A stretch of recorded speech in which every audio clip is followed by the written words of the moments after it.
here.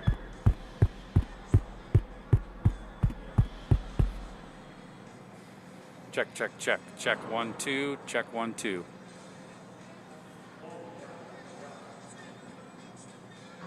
Do that again. That's that one.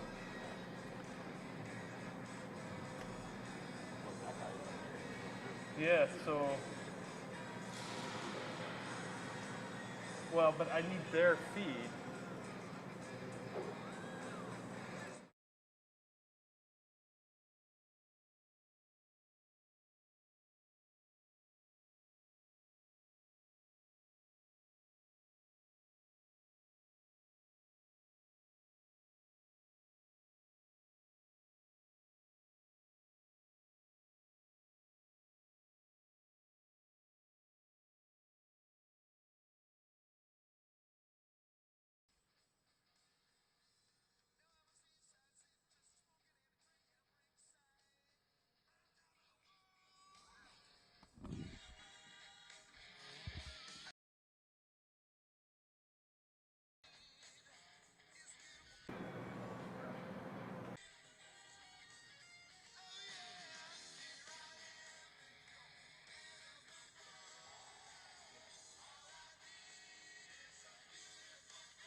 Check 1, 2, 3, 4, 5, 6, 7, 8, 9, 10, 11, 12, 13, 14, 15, 16. There you're getting it.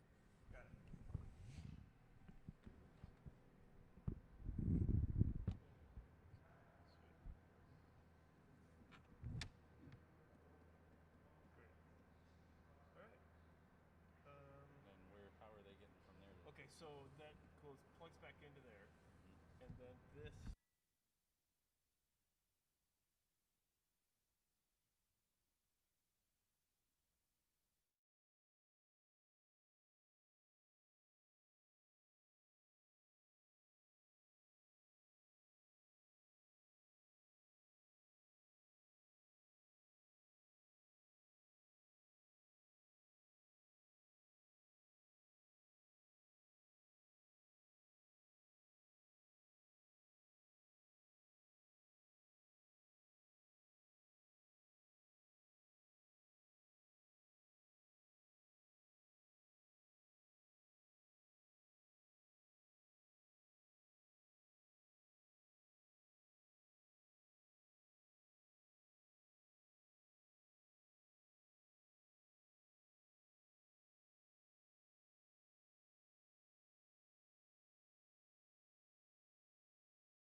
Guys, are you tired of being tired? Frustrated because it seems impossible to lose belly fat? If you're looking for a solution, then listen.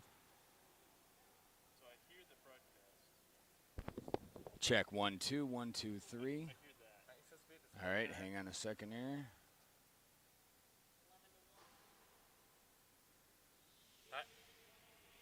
That looks like my x-rays in my teeth at the dentist.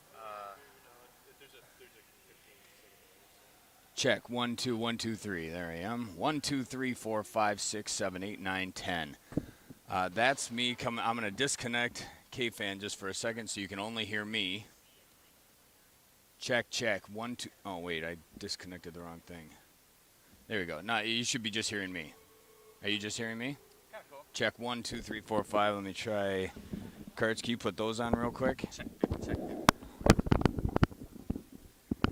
Check 1 2. I'm talking to Ryan Carter right now. And know you're on the air, Cards. So talk. Don't go Blyleven on it. I won't. Check 1 2. Is that volume okay here? You can hear it okay? Yeah, everything's good here. Can you hear me? I hear you. You don't have him? No bother. Okay. Why would I hear you, but he wouldn't? Maybe my mask is filtering it. Nope. Let's try this. Now you do have him too? Now you're screwing with me. No, you're trying to bug me. So my volume's too high. Your volume is going to be right here. You should be able, let's see, this is the return audio for yourself. And then when, you shouldn't actually need this.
6 minutes, Lumi.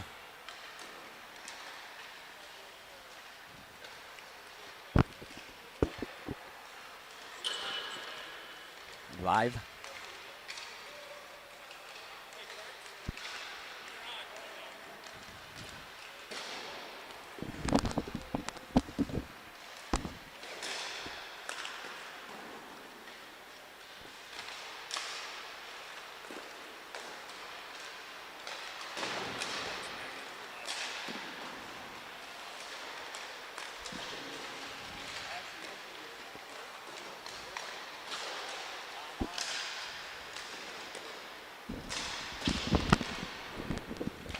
Sounds of hockey emanating from Trio Rink in St. Paul.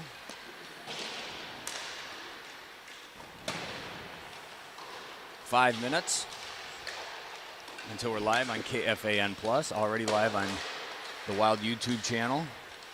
Welcome to St. Paul. Hopefully you're ready for some Minnesota Wild hockey. It's been way too long.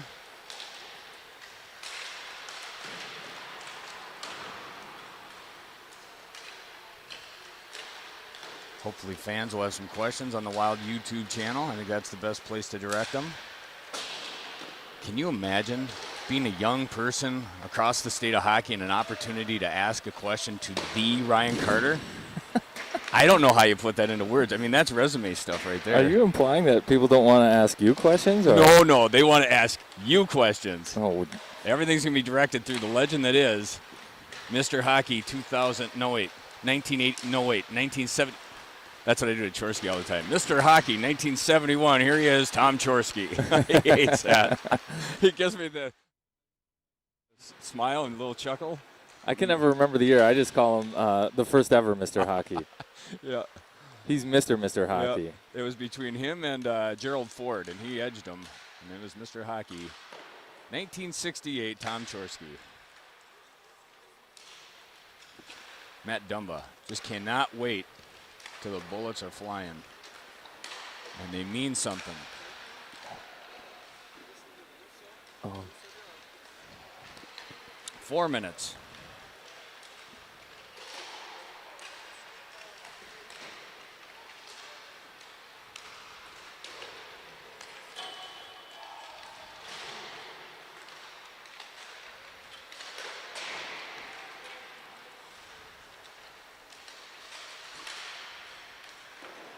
Did you put gas in your tank before you came out here? Oh.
Until we're live on KFAN Plus. We'll get this thing started here rather quickly.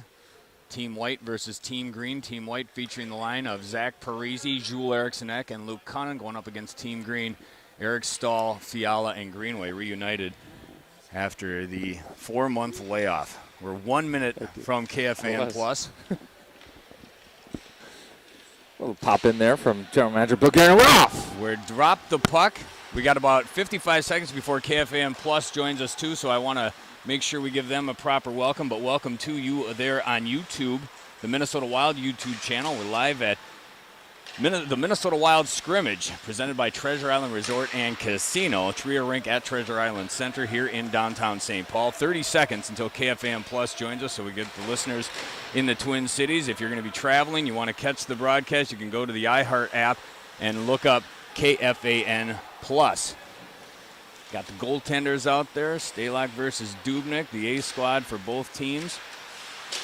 15 seconds, Karts, and then we'll get a proper introduction going here. I like it. Thanks for joining us here on the YouTube channel. Get those questions in. Karts will answer them as we go. Galchenyuk cross ice over to Marcus Foligno, back behind the cage. 5 seconds. 4.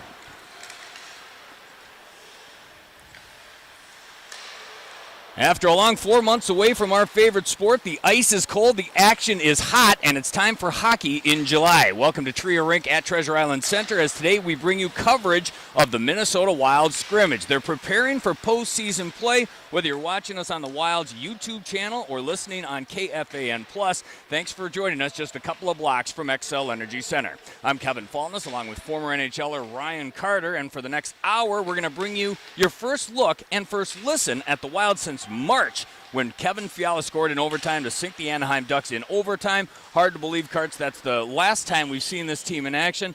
And finally, we're making our way towards Edmonton to get postseason hockey on the way. Welcome to July hockey. Yeah, no doubt. Feels good to be in here, especially on a day like today. 100-degree heat out there, but it's nice and cool in here. And boy, you know, I've gotten the question a lot. Like, do you think the guys are excited to play hockey? Well, they started about 6 minutes early today, so yeah, I'd say they're ready to get back at it. This is their first chance at competing since that game against Anaheim you just mentioned. So, score! Ryan Suter just inside the blue line, flutters one in on net. It eludes Devin Dubnyk, but it looks like it's been waved off by Andy Ness. I think they're going to call a high stick, and they're going to do it again. Suter almost with the first goal in 4 months, but they wave it off, and we'll get a face-off just outside the blue line. Yeah, Andy Ness wearing the orange stripes here today. That's an easy call for him. I think that stick was above his head, so although he's not all that tall. But Andy Ness, the skating coach here for the Wild, playing referee, so this will be a fun one to keep an eye on. Vintage Ryan Suter, though, just flips a weak little wrist shot in from the blue line, and it flutters in and over Devin Dubnyk, but Dubnyk helped out by the referee. That goal is waved off, so we're still scoreless just 2 minutes or so into this first half of action. I think what we're going to do is probably two halves. They're going to check on the ice between the halves and decide if they're going to flood it again. But we are underway. Kevin Fiala with it up the left side to Jordan Greenway. He steps over the blue line and dumps it into the corner. That's where it's gathered in by Jonas Brodin. Back and looking good here for the Wild as he carries the mail, dumps it off for Zach Parisi. He steps over the red line and gathers it into the zone. Knocked off the puck by Mikko Koivu. That's one of the many storylines here, Ryan Carter, when you talk about Mikko Koivu. I'm sure at times over the last 4 months he wondered if his NHL career was over, an unrestricted free agent. Whenever this season comes to an end, nice shot there from the blue line. That was gloved by Alex Stalock and left for Ryan Donato, brings it up the left side. But Mikko Koivu back in action, and it's good to see that he gets to a proper way to end his career. If this is the end, that's the big question. Yeah, it sounds like you've made the decision for him. And that's, what, everyone tells me, this could be the end for Mikko Koivu. I wouldn't be so sure that it's the end for Mikko Koivu, period, let alone in a Wild uniform. There's still some gas left in that tank. One thing I will say is coming back this week, we have a healthy Mikko. I think his body was a little bit worn down towards the end of the season there. He looks healthy, but just watching his mannerisms, and I made a little joke about it earlier too, that already Matt Dumba had Mikko smiling, and when he goes into game mode, he's a very serious player, and I think that's how, that's given him success over the years, to play the game a certain way with a certain intensity. But, I also think it's a positive right now, and I've noticed throughout this week that, he seems happy. Like, he seems to be enjoying his time out here more than I shouldn't say more than he has in the past, but recognizing, and I hope this isn't really a swan song, but recognizing that, hey, maybe this could be it. So, I'm just going to have fun. I'm going to enjoy my teammates. Like, it could be a cool story for me if this is the end. It's awesome, and again, the puck goes out of play, hits the protective netting, and we'll get a face-off. 15:47 left to go in this first period. We were talking a little bit off the air of what it's like going through training camp into preseason hockey, 5, 6, 7 games, whatever it might be. One year, I know the Wild played like 8 games, and then you finally get to the regular season, and then you get ready for that 82-game grind. You don't get that luxury here. They're throwing you right into the deep end. You get this brief this 2-week run up into the playoffs, and then things are going to be flying for real. It's going to be amazing hockey up there in Edmonton and Toronto for that matter. And these guys got 2 weeks to get it ready. Well, yeah, you're going to see just how quick teams can go from 0 to 60, and maybe we'll see just how quick teams can't go from 0 to 60. But, yeah, there's no question that it's unique in that sense. And, I'm going to say for the players, it's probably a bummer that they just signed a 4-year extension because they could have maybe shortened camp realizing that they can get themselves in pretty darn good shape with 1 exhibition game and 2 weeks of training camp. Instead, they're still going to have a month of that and 6 games. But, for me, that's what's impressive. Veterans along the way. I mean, I had played for a while to where I earned the luxury. You can kind of coast the first few days of camp, and strength testing and conditioning wasn't all that important. There we see a goal. Got our first goal in 4 months. I think it's going to go to Jerry Mayhew. It was redirected out in front of Alex Stalock. Regardless, the white team takes the early 1-0 lead. And we're underway. We got the Iowa team out there, the other line there for the white squad that dents the twine first, and Alex Stalock gives up the first goal of this training camp scrimmage. To finish that thought, the veterans, they can kind of coast and they take their time, and even at times that can bleed into the regular season where it takes them 5 to 10 games to really get into form. That's not going to be the case now. You're going to see exactly how quick these guys can get their game in tip-top shape. And you're expecting a little intensity in this thing because it is just a scrimmage. You are playing against your own teammates, but I think these guys realize how much is on the line as they get ready for this postseason action that starts just in a week and a half.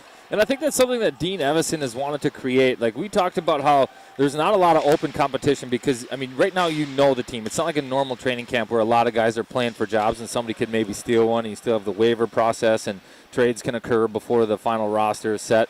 This is your squad, and you know it. And how are you going to create competition? Because you need – that's something that you have to get back in a hurry. Breakaway here for Galchenyuk. Lead pass set up by Matt Dumba. Galchenyuk takes the shot, and it goes over the crossbar, back behind the cage, and now Zuccarello that gathers it in to the right of Stalock. I'll let you finish your thought there, Ryan. Go ahead. Well, I was going to say on that play, I like Stalock, and that's one spot where there truly is a competition right now, is maybe in the net. They say that, it's whoever's playing best is going to get the net in game 1. And Alex Stalock right there with an aggressive play comes flying out, takes the angle away from Galchenyuk, and forces a shot up over the net. And how about the lead pass by Matt Dumba finding Galchenyuk, who was able to burst down the center of the ice, but it was a nice shot by Dumba to set him up. Susie with the drive. That just misses wide of the cage, to the left side of Devin Dubnyk. Susie out there again. Greg Patterin unavailable for any of this activity, not only training camp, but won't be available for the playoffs. So it looks like Carson Susie back in his role after dealing with a bit of an injury right before the pause. Barkowski now over for Fiala. Fiala tries to drop pass. Nobody's home on the left point, so Ryan Suter has to gather it in his own zone. He'll carry the mail over the red line and dump it in. Greeted by Manel from the Iowa Wild. Over for Sturm, for Rasp, taken away by Addison. Up for Fiala. Fiala at center ice. Leaves it for Eric Stahl. He takes it over the blue line and will dump it in. It'll go into the protected netting, and we will get a face-off. Jerry Mayhew's first of training camp, first goal in 4 months, gives the Wild the 1-0 lead. 12:47 left to go in this first half. Yeah, there we get a look at Kalen Addison, obviously the prospect that came over in the Jason Zucker trade, a big piece of that trade. Right-handed D-man. Throughout camp, he's looked good. He's been with the big club. I think he was there Wednesday. That was perhaps his first and only day up with the main group there practicing. But looks sharp, looks comfortable. Nice poised play there right in the neutral zone as the last man back with the puck. But he's a guy that I'll keep an eye on right now because I'm curious to see how his game plays. There's another good play, like a good recognition, a pinch on the wall there. So, he looks to be at least right off the bat here. We've only had a handful of minutes of it, but he looks to be a good young D-man. Rask gathers it in, tries to feed one over to Mayhew, but that's knocked away by Donato. Go back into the white zone to our broadcast left. Again, welcome wherever you might be, watching on the Minnesota Wild YouTube channel or listening on KFAN The Plus in the Twin Cities metro area. If you're going to be on the move today, you can find us on that iHeartRadio app as well. Just do a search for KFAN Plus, and you can check out the fine work provided by Ryan Carter, as I just tag along here, Kevin Fallness from Trier Rink in St. Paul. Shot taken by the green team. That was Rao that missed. Went through the crease, gathered in by Dumba in the near corner, back around the cage for Barkowski. Tries to get it up to Jules Erikssonek, instead taken away by the green team. Shot delivered by J.T. Brown, goes into the protected netting, and we'll get another face-off. One rip in favor of Team White. 11:38 left to go in the first half. Dean Evison, of course, behind the bench. One of the changes that have occurred since the pause. When we went into the pause, he was the interim head coach for a dozen games, and I think a lot of the reason why he's now the fifth full-time head coach in Wild history is because of that run that they had in those 12 games as the interim head coach. They stripped that interim label from him, Ryan, and now Dean Evison is the man in charge behind the bench. You know, when you mentioned that, I'd almost forgotten that that's one of the new storylines. It just seems comfortable to have Dean behind the bench now, and I mean, he's done a good job. Certainly, he earned it with that stretch. I like that move, too, because you go into this stretch and say, hey, this is our guy. We're not just going into Edmonton just to play some games and hopefully win. Like, this is our group. And, giving Dean that vote of confidence and even with a new deal, saying that to all the guys in the room, like, hey, he's our dude, he's our coach. I think that's a positive and a powerful thing. Good defensive play by Carson Soucy, is able to get it up to Eric Stahl. Stahl leaves it for Soucy in the far corner, back around Kevin Fiala.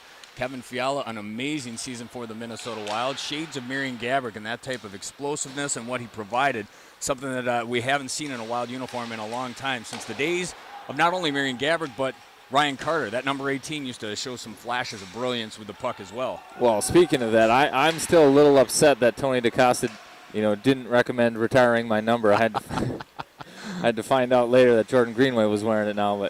But no, Kevin Fiala certainly did. He did have a great season. And again, to connect the two, Dean Evison and Kevin Fiala, I think part of the reason, Dean is back is because of his ability to relate to players like Kevin Fiala. And obviously, they've had their past together where they were, Dean had them in Milwaukee when they were with Nashville. But I think we saw Fiala's game grow as soon as Dean took the reins as well. And Dean's ability to communicate with young players, veteran players, he's adapted to the new style of coaching, and he's able to get the most out of these guys. And as this team, I think, is going to start to trend younger, that just bodes well for a guy like Dean behind your bench.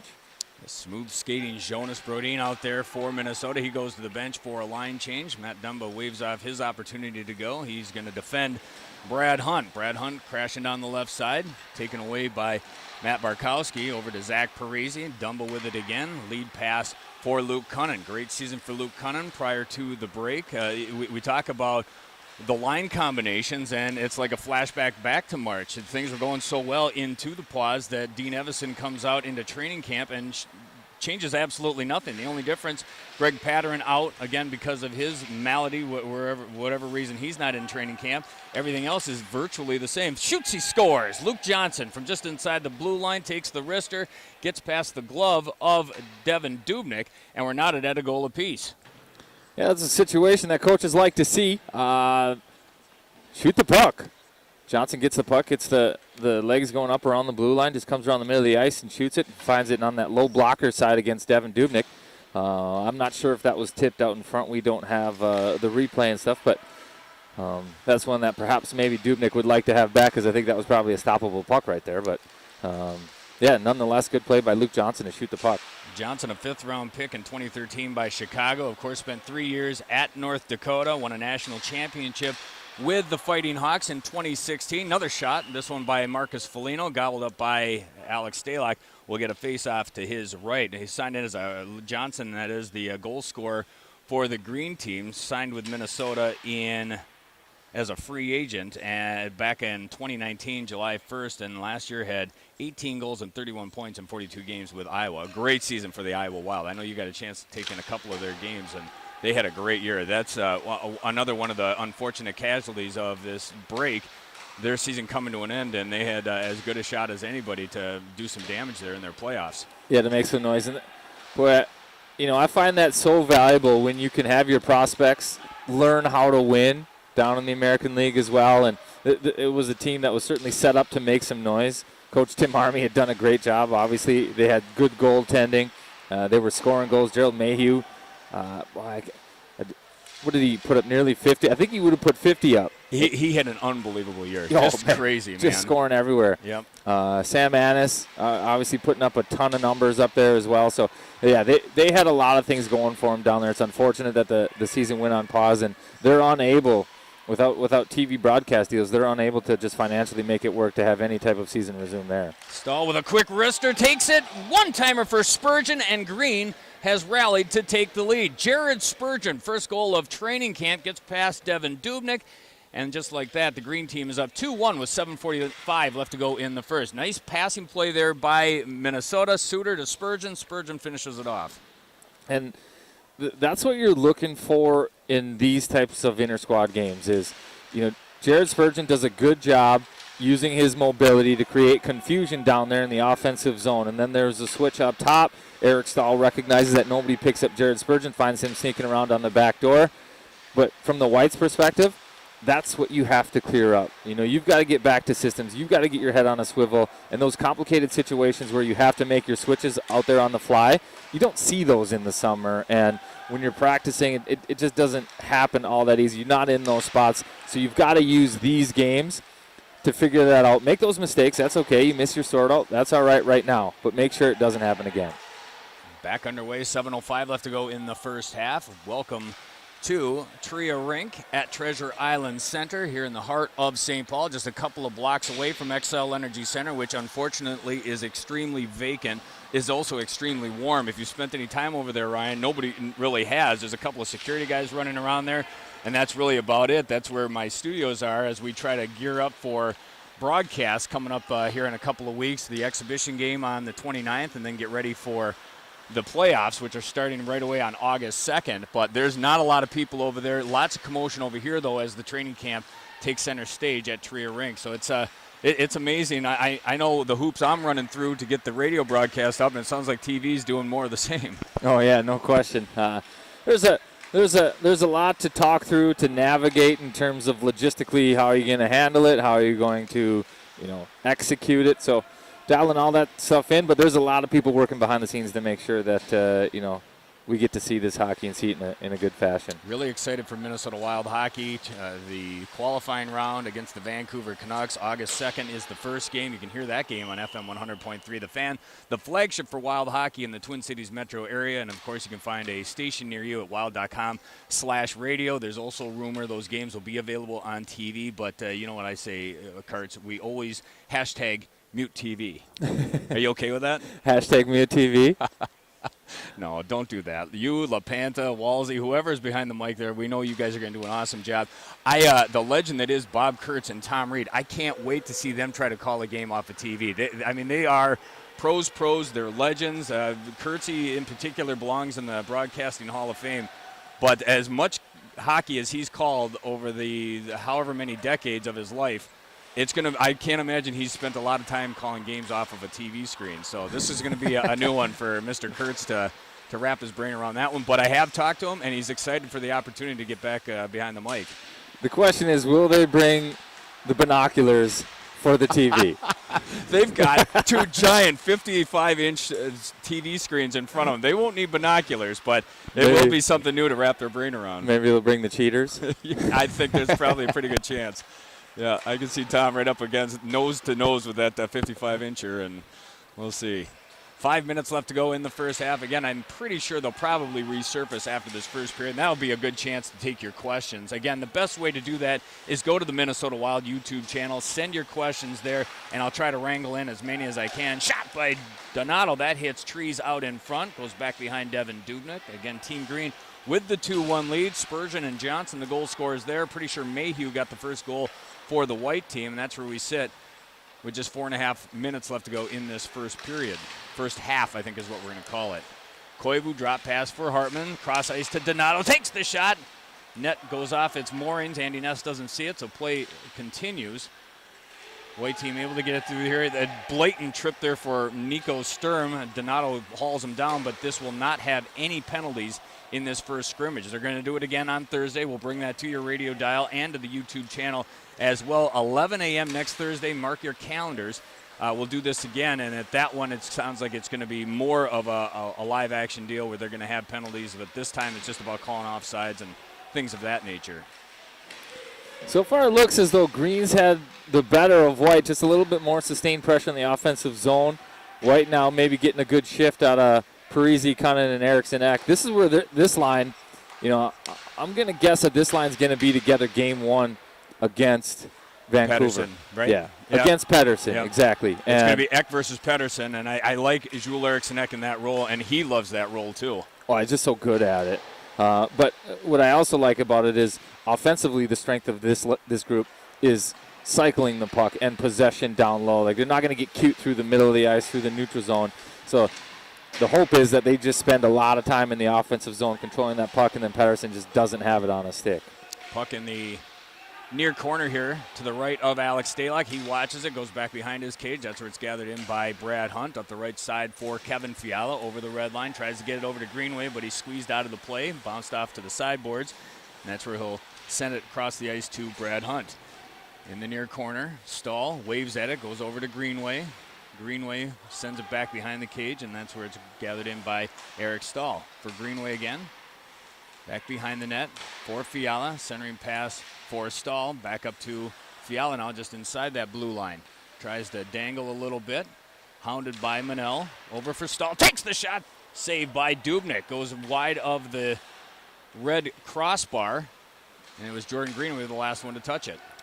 And that's the second time Green has made some plays up around the blue line, which is a dangerous spot to make some plays, but they've broken down the White defensive zone coverage and found themselves on that backside wide open. This time particularly it was Stahl, Donato with a net front presence, but they had a 2-on-1 right in front of the net. Brad Hunt on the left side, sends it into the corner, played by Hartman, around the rink over to Donato, back around now to Suter. He crashes down deep inside the left circle, tries to center it, but it's gathered in by Barkowski over for Mayhew. Mayhew sends it up the window for Rask. Nice defensive play by Mikko Koivu, centering that fourth line. Flanked by Hartman and Donato. Donato with it at the red line. Leaves it for Addison. Addison grabbing some eyeballs here early on in training camp. Again, one of the key pieces in the Zucker trade.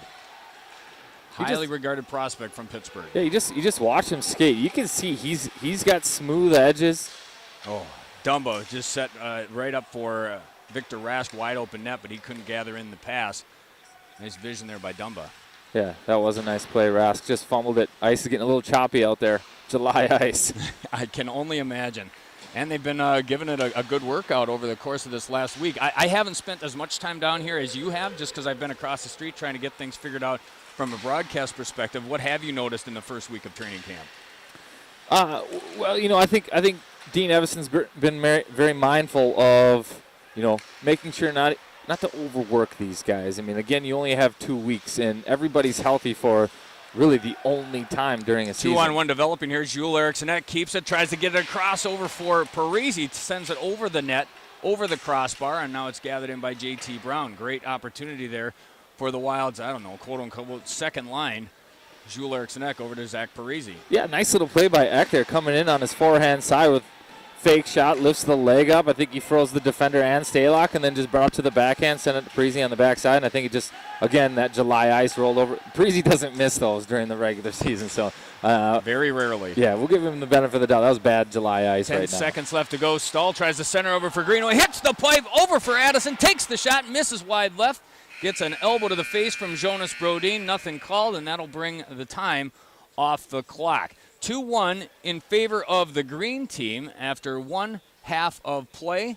Stalock for Team Green, Dubnik for Team White, and that's where we sit with a half in the books. My guess is these guys are going to go to the locker room. They're going to get a chance to catch their breath. We'll probably get a new sheet of ice, and then we'll have, it looks like, about a 15-minute intermission. So that means it's the Ryan Carter Show and an opportunity for you fans on the Minnesota Wild YouTube channel to send in your questions. You got them? Now's your opportunity. We're live from the Trio Rink at Treasure Island Center, going until roughly 12 o'clock, certainly on the YouTube channel. We'll be off the air at noon sharp for our fans and our listeners on KFAN The Plus. Everyone's talking about Kirill Kaprizov, I guess we're saying now, Ryan Carter. That's the first question that I see here on the Wild YouTube channel. What is the latest that you're hearing about Kirill Kaprizov? Well, the last I had heard is everybody's excited to get him in town here. They'd like to have him ASAP so he can practice, get familiar before the team has to, jump on the plane and fly to Edmonton. But I think from last accounts I had heard is that he's having a hard time, or they're having a hard time figuring out the paperwork. Obviously, this virus has thrown some things into the equation that aren't normally there in terms of getting work visas and, passports and things like that. So I think he's still in Russia, the last report I had heard, and that was yesterday morning. But hoping that those things get cleared up soon, he can get on a flight and head on over. I'm guessing you have never seen Kirill Kaprizov with your own eyes. You've seen him on YouTube. You've probably seen him on TV in Olympic coverage and maybe even a highlight here and there from the KHL. But from your trained eye, from what you've seen from Kirill Kaprizov, what is it that excites you about him, and why should fans be excited about him? Well, I mean, I like that, obviously, that he's got that offensive talent, and you read the scouting reports on him, and he's not the biggest guy. He's not 6 foot, 220 pounds, but he's got a lot of skill. He can shoot the puck, but I think it's his hockey sense. He makes the right decision at the right time. It doesn't mean, like Alex Ovechkin, he's a shooter. We know he's going to shoot the puck. What's exciting about Kaprizov is he has the ability to make people around him better as well. They say his vision is one of his strongest strengths. He can shoot the puck, he can score, but he's got vision as well. So I'm curious to see him come on over. The game changes a little bit in the NHL, a little tighter. You've got some of the best checkers in the world here too, so it'll be a little bit tighter for him, but that's probably the most exciting part is I think he's going to come here and be a good player, but he's going to have, and he's got that skill set to make the players around him even better. So what's he going to do for a guy like Eric Stahl, and how can he bring his game up, and maybe even Kevin Fiala or somebody like that? Well documented, he's had conversations, certainly with Bill Guerin and some of the other management over the course of the 5 years since he was drafted in 2015. I thought it was very interesting to hear that guys like Jared Spurgeon and Marcus Foligno had been reaching out to him as well, trying to make him feel comfortable. He was supposed to be here by now. Unfortunately, like you said, there's problems with his visa. There's still an outside chance that maybe he could possibly make his Minnesota Wild debut, at least in scrimmage form, next Thursday. I think as every day goes by, that seems more and more of a pipe dream, and I think the thought is hopefully they can just get him to Edmonton and a chance to be around this team and practice with them. But I thought it was interesting that Spurgeon and Foligno had reached out to him. Yeah, and well, I think those guys, their leadership doesn't always wear a letter, and these guys, I think, are two of the leaders in that locker room, and they understand the value, and they've also been in that spot before where you're new to a club you don't know, and I think they can sympathize with, hey, this guy's going to be a big piece of our future if he's the player that people say he is, and we want him to be comfortable off the bat and know that, listen, we want you here. This is what it's going to be like, and if you need anything in resources, whatever it is, if we can help you, just let us know. And from everything I've heard from Kirill, that was comforting for him, because I can only imagine what it would be like moving to a country where you don't know the language, you've never been there before, you sign a deal, you jump on a flight, you go there, yeah, you get to play a game you're familiar with, but everything else outside of that is completely different from anything you're accustomed to. Yeah, lots of time to talk about Kirill Kaprizov. Can't wait until he makes his Minnesota Wild debut next season, whenever that is, December, January, October. Who has any idea when the next season will unveil itself, but it'll be fun to see him in a Wild uniform after waiting a very, very long time and hearing so much about him. Certainly that's in the future. The here and now is the fact that the Wild have a qualifying matchup with the Vancouver Canucks. That's coming up next month, August 2nd to be exact. Will be game 1 in a best-of-5 series. Let's get back to the questions here, and we'll start with this one from Jennifer Budd. Kind of a funny one. Why in the world, Ryan, has Victor Rask not fixed his tooth yet? Is this a superstition thing that he's just leaving it be? You're a guy that's probably had some dental work over the course of your life, right? Yeah, so my front 4 are all fake, and I lost mine. I was actually bummed. I lost them. I played 10 years. I lost them in my 9th year. I was like, no way. I kept them this long, and now in the very end, I lose them. But I played that last year without getting my tooth repaired. The reason is the dentist, sometimes if you need a post or something, they don't want to put that in and fix a tooth in there because you only got one shot at fixing it. So if you put that post in there and then you break it again, you might have a hard time fixing it again. You may be without that tooth forever. So you just leave it until you're done playing and you know you're not going to take a puck to the mouth or an elbow or a stick, and then you can have your teeth forever, which I think is pretty sound advice. Very sound advice indeed. Let's talk about Kevin Fiala. That's what Trevor Whipbuilder wants to do on the Minnesota Wild YouTube channel. Sends out this question about Kevin Fiala. How does he stay hot? Has had such a breakout season with the Wild. When it came to an end, of course, Fiala was the guy traded for Mikhail Granlund from Nashville February 25th, 2019, and this season set a career high in points with 54 and had 4 game-winning goals this season, including the last official goal of the Wild year. That'll be in Anaheim, that tremendous overtime game winner at the Honda Center. How does Kevin Fiala reignite that fire? Well, I will say today he does look the sharpest with the puck right now. His hands look crisp and clean. I think that's important for him. I think he likes to feel that confidence when he's got the feet moving and the puck is on a stick. So he's got, that's something I think in these inter-squad scrimmages and that exhibition game, he's really got to strive to say, okay, I got to play with the puck because he's good when he plays with the puck. But I also think it's going to be challenging for him in a way that it hasn't been for him before. He's not going to surprise anybody now. That everybody knows that he's probably the most dynamic forward and offensive threat on our team right now. So going into a 5-game series against Vancouver, he's going to get attention, and he's going to get the checkers. They're going to try to shut him down, and I don't know that he's had that attention before, and I don't know that he's had the pressure from within his own club before to say, like, listen, we need you. Despite the fact that they're going to check you and it's going to be challenging, we still need you to be your best and to contribute for us, because if we're going to have any success, we need you. So he's going to have pressure points that I don't know he's had before, and it's like you go into that, you hear about the sophomore slump. I know he wasn't a rookie last year, but he kind of had the breakout season. Now can you do it consistently? And the NHL is full of 700 players. It's not the 700 best players in the world. It's the 700 best players that can do it all the time, right? And now he's got to find that consistency. And again, for me, how does he do that? I think that's the question. He's got to play with the puck. He's got to embrace the fact that, hey, I'm the guy. And I think that's the step he took last year. I think I could see a confidence within him where he's like, okay, I'm the guy. On the power play, I don't need to look to the back door. I can shoot this from a bad angle because I see a spot and I have the ability to hit it.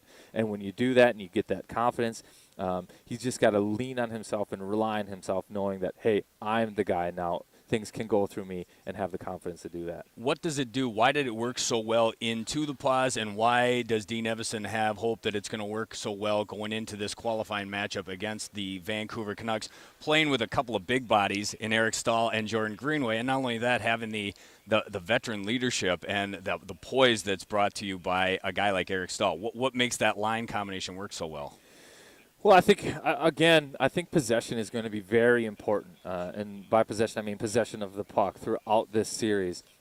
you get those two guys, Jordan Greenway and Eric Stahl. Eric Stahl, what makes him great is he's a hybrid. He can play, he can score off the rush, and he's really good at recognizing odd man opportunities, jumping into holes, but he's also a huge body. So he can control the puck down low, win battles, and he can find a guy like Kevin Fiala who can get that wicked wrister off in a scoring zone. But I like that line because you're going to be able to play, and they're going to be dangerous multiple ways. Off the rush, Kevin Fiala, when he gets a feed going, super dangerous. And once he crosses the blue line, he can go east and west with the best of them. And it's something I think a lot of times, going east and west across the blue line, coaches they say, hey, let's not do that. That's very dangerous. But Kevin Fiala can do it, and he's one of the guys where I think the coaching staff goes to him and says, we need you to do that because that will push all their D back. They'll have to respect you, and that creates second layer space for guys like Jared Spurgeon, Ryan Suter, and then if there's a trailer like a Jordan Greenway or an Eric Stahl,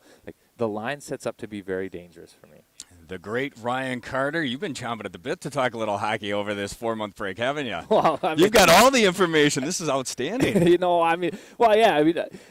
I've played hockey. I've followed hockey. I love hockey. But I'm going to be honest with you in that this is really intriguing to me how things are going to play out throughout this process. You guys have a couple of weeks. You're quarantined. You're in a bubble. It's a situation that none of these guys have had to face before. And I'm like a mental nerd. Like I'm so fascinated with how do you mentally handle this because part of being a pro, too, is, you face these adversities and how do you handle them. And the teams, the groups, the people that handle adversity the best tend to have the most success. How are you going to handle this adversity? It's different. It's weird. Like, there's tons of distractions.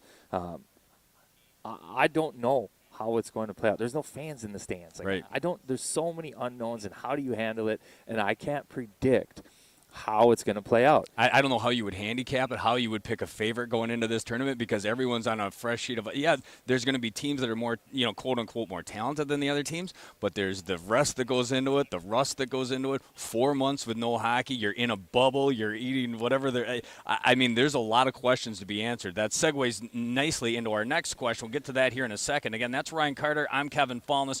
Welcome to the Minnesota Wild YouTube channel. Also listening to us, hopefully on iHeartRadio via either their app or on KFAN The Plus 96.7 FM in the Twin Cities metro area. We are live at Tria Rink at Treasure Island Center. By the way, you want to talk about Treasure Island Resort and Casino? For over 35 years, Treasure Island Resort and Casino has been Minnesota's destination for fun, and the fun continues. The island is open with enhanced cleaning measures so you can safely place your bets, comfortably dine or relax with a hotel stay. Visit TICasino.com. We talk about who's going to have the benefits here, and that goes into our next question from CGrind15 on the Wild YouTube channel. Ryan, going into a playoff situation like this, do you think younger or older teams have more of an advantage? What a great question. And I have thought about this, sitting in bed, can't sleep, 10 toes up. Who has the competitive advantage? What is it? Because this series, I think, has that. They've got young skill and speed up front. But we have a veteran presence, and I truly don't know. I have my beliefs. Like, is the team that can get to structure the fastest. So is the veteran presence that knows systems and how to shut teams down. Is that going to be the competitive advantage early? And now I think it'll return to more normal hockey as the first round of the playoffs, the second round come around. But right now, I think you can surprise somebody. Like if you're quick to structure, if your team is structured and you don't give anything up and you play the right way off the bat. And a lot of times that comes from experience and discipline. But at the same time, it's like these young guys are in great shape. And I'm watching today wondering, are guys getting up and down the ice fast enough to compete with a guy like, Quinn Hughes or Elias Pettersson and some of these guys, JT Miller, hardworking guy. But I talked to Dean Evison about that very thing, and he mentioned that because I was curious how he's going to set his camp up. Are you setting your camp up to be in the best shape, to systematically be the most sound? Like, how are you setting up? He says, I'm cognizant of that stuff, but there's time for that. For me, it's all about our group. And when we went into the pause, we had a good feeling in the locker room, and there was confidence within our group that we could win. And he thinks the team that comes together as a group, and that's why he's maintained throughout camp having just one group of guys. And there are guys that are in the second set, but one group, everybody together, get used to being a team together, get used to being around each other all the time again. And whichever group, so whichever team, whether it be Vancouver, Minnesota, gels back to be a team the soonest, will have the competitive advantage. And it's less about fast young legs or shut down, strategy, veteran type of hockey. But if I had to bet on one of those, this is a long-winded answer. If I had to bet on one of those, I think the team that gets to structure the fastest wins. The ice has been resurfaced. The guys are now making their way back onto the bench. We're about 30 seconds away from hearing that horn, and just after that, we'll drop the puck once again. Andy Ness, the guy wearing the stripes today for this Minnesota Wild scrimmage at Tria Rink in St. Paul. He's not calling penalties, but he will drop the puck, and he'll call offsides. Whatever else might develop. It's Team Green against Team White. I see... Trying to figure out, my guess is they're going to make a goaltending change, or do you think Stalock and Dubnyk will go the duration? Well, Capo's got a hat on the bench, so I don't think he's going in. Yeah, you're right. If they play a third period, perhaps they let them. One thing I'm going to note here as we get into the second period, I do think that it looked like they dipped the toe a little bit in that first period. I think the pace could have been a little bit higher. Curious to see as they come out. And sometimes the coach just has to walk into the locker room because these guys are all competitors and say, all right, we'll put something on the line. So losers are skating the last 20 minutes while the winners go off, right? Or something like that. And then all of a sudden the compete level raises. And I'll be curious to see if the compete level raises right now. The pace, I'm sure it's going to pick up. Second one. But, yeah, the goalies, looks like Stalock is putting on his glove and blocker, so he'll certainly be in that. He's changing the nets. I see Robson without a helmet as well, so looks like Doobie will be back in his. So I know they talked about doing a full game. I was under the impression that they were just going to do halves, but it looks like it might be 3 periods, so that means that you might get a chance to see the young guys. He did say all 4 guys, meaning the goaltenders, would be available. I thought that meant for sure that we'd see Robson, we'd see Kokkonen, but we'll see as this thing plays out. Right now, Alex Stalock will go to our broadcast left. He'll man that cage. Devin Dubnyk stays in his spot to our broadcast right. And we're getting ready to drop the puck here as we have some conversations here at center ice. Luke Cunnan on his tippy toes trying to chat with Jordan Greenway. They're on the far side of the ice, right at that red line. Fiala and Parisi nearest to us. Eric Stahl ready to take the dot. He'll face off against Jules Eriksson Ek. We should take this moment here to the subscribers. We've got 1,600 watching on the live stream. Thank you for tuning in. Hit that subscribe button. You'll get a notification for Thursday's live stream. I'm not sure if we know the exact time for that day, but we'll be back, and hopefully, again, we mentioned it, Kirill could be in town for that one. That would be exciting to get some eyes on him. It sure would. It is right now 2-1 in favor of the green team. Addison and Spurgeon, the goal scorers for Team Green. Jerry Mayhew, we believe, the goal scorer for Team White. Back underway, Fiala with it, up the right side, looking to send one across ice to Jordan Greenway. Greenway sends it right back to him. Fiala fans on the connection. That's another thing I'm keeping an eye on. That was a 3-on-2. Jordan Greenway just passed up a shot, and they ended up with no shot on net there on a 3-on-2 with one pass already through the seam. That's summer hockey when you try to go back through the seam to the back door. And that's the stuff you got to get out of your game. That's what quick. You got to get out of your game right away. You just passed up a scoring chance. You didn't even get a shot on goal. Zuccarello all by himself passes up the shot and instead leaves it for Marcus Foligno on the right dot. He sends one wide of the net. Now back up top to Belpedio. Drops it to the right side for Foligno. Fans one through the cycle to Galchenyuk. Ends up for Zuccarello. He sends it out to the left point for Barkowski. He takes the shot. Save by Stalock. He'll glove it. We'll get a face-off to his immediate right. Just a minute 10 into period number 2 from Tria Rink in St. Paul. Green team with the 2-1 lead. White team, though, on the push as they're in their offensive zone. Face-off won by Mikko Koivu. Over for Brad Hunt. Left forward Donato. Flips out to center ice. Knocked down by Hartman. Grabbed by Zuccarello. Zuccarello backhand pass to Belpedio. Belpedio back to Zuccarello. Zuccarello on the left side for Barkowski. Left for Foligno at the left point. He'll just flip it in. gathered in, and a fair catch by Carson Susi. Susi taken away by Galchenyuk. Back out to Barkowski, over for Belpedio on the right point, knocked down by Ryan Donato. If you're just joining us, no penalties will be called in this exhibition affair. One of 2 training camp scrimmages that we will have. Like Ryan says, we'll be back at it again 11 a.m. next Thursday, same time, same channel, both on KFA and the Plus and the Wild YouTube channel. So hopefully you'll join us. It'll be the last chance for this team to get a shot before they head out over to Edmonton. They'll get an exhibition game against the Colorado Avalanche at 1:30 on July 29th. And then things start happening for real. Playoff hockey in early August, August 2nd to be exact, from Edmonton as the Wild take on the Vancouver Canucks in a best-of-5 series. Played to the right of Devin Dubnyk. 17:30 left to go in this second frame. Suter with it, down low, leaves it for Barkowski. That's a shot taken. Actually, Luke Johnson with it right into the middle of Devin Dubnyk. He'll swallow it up, and we'll get a face-off to his right.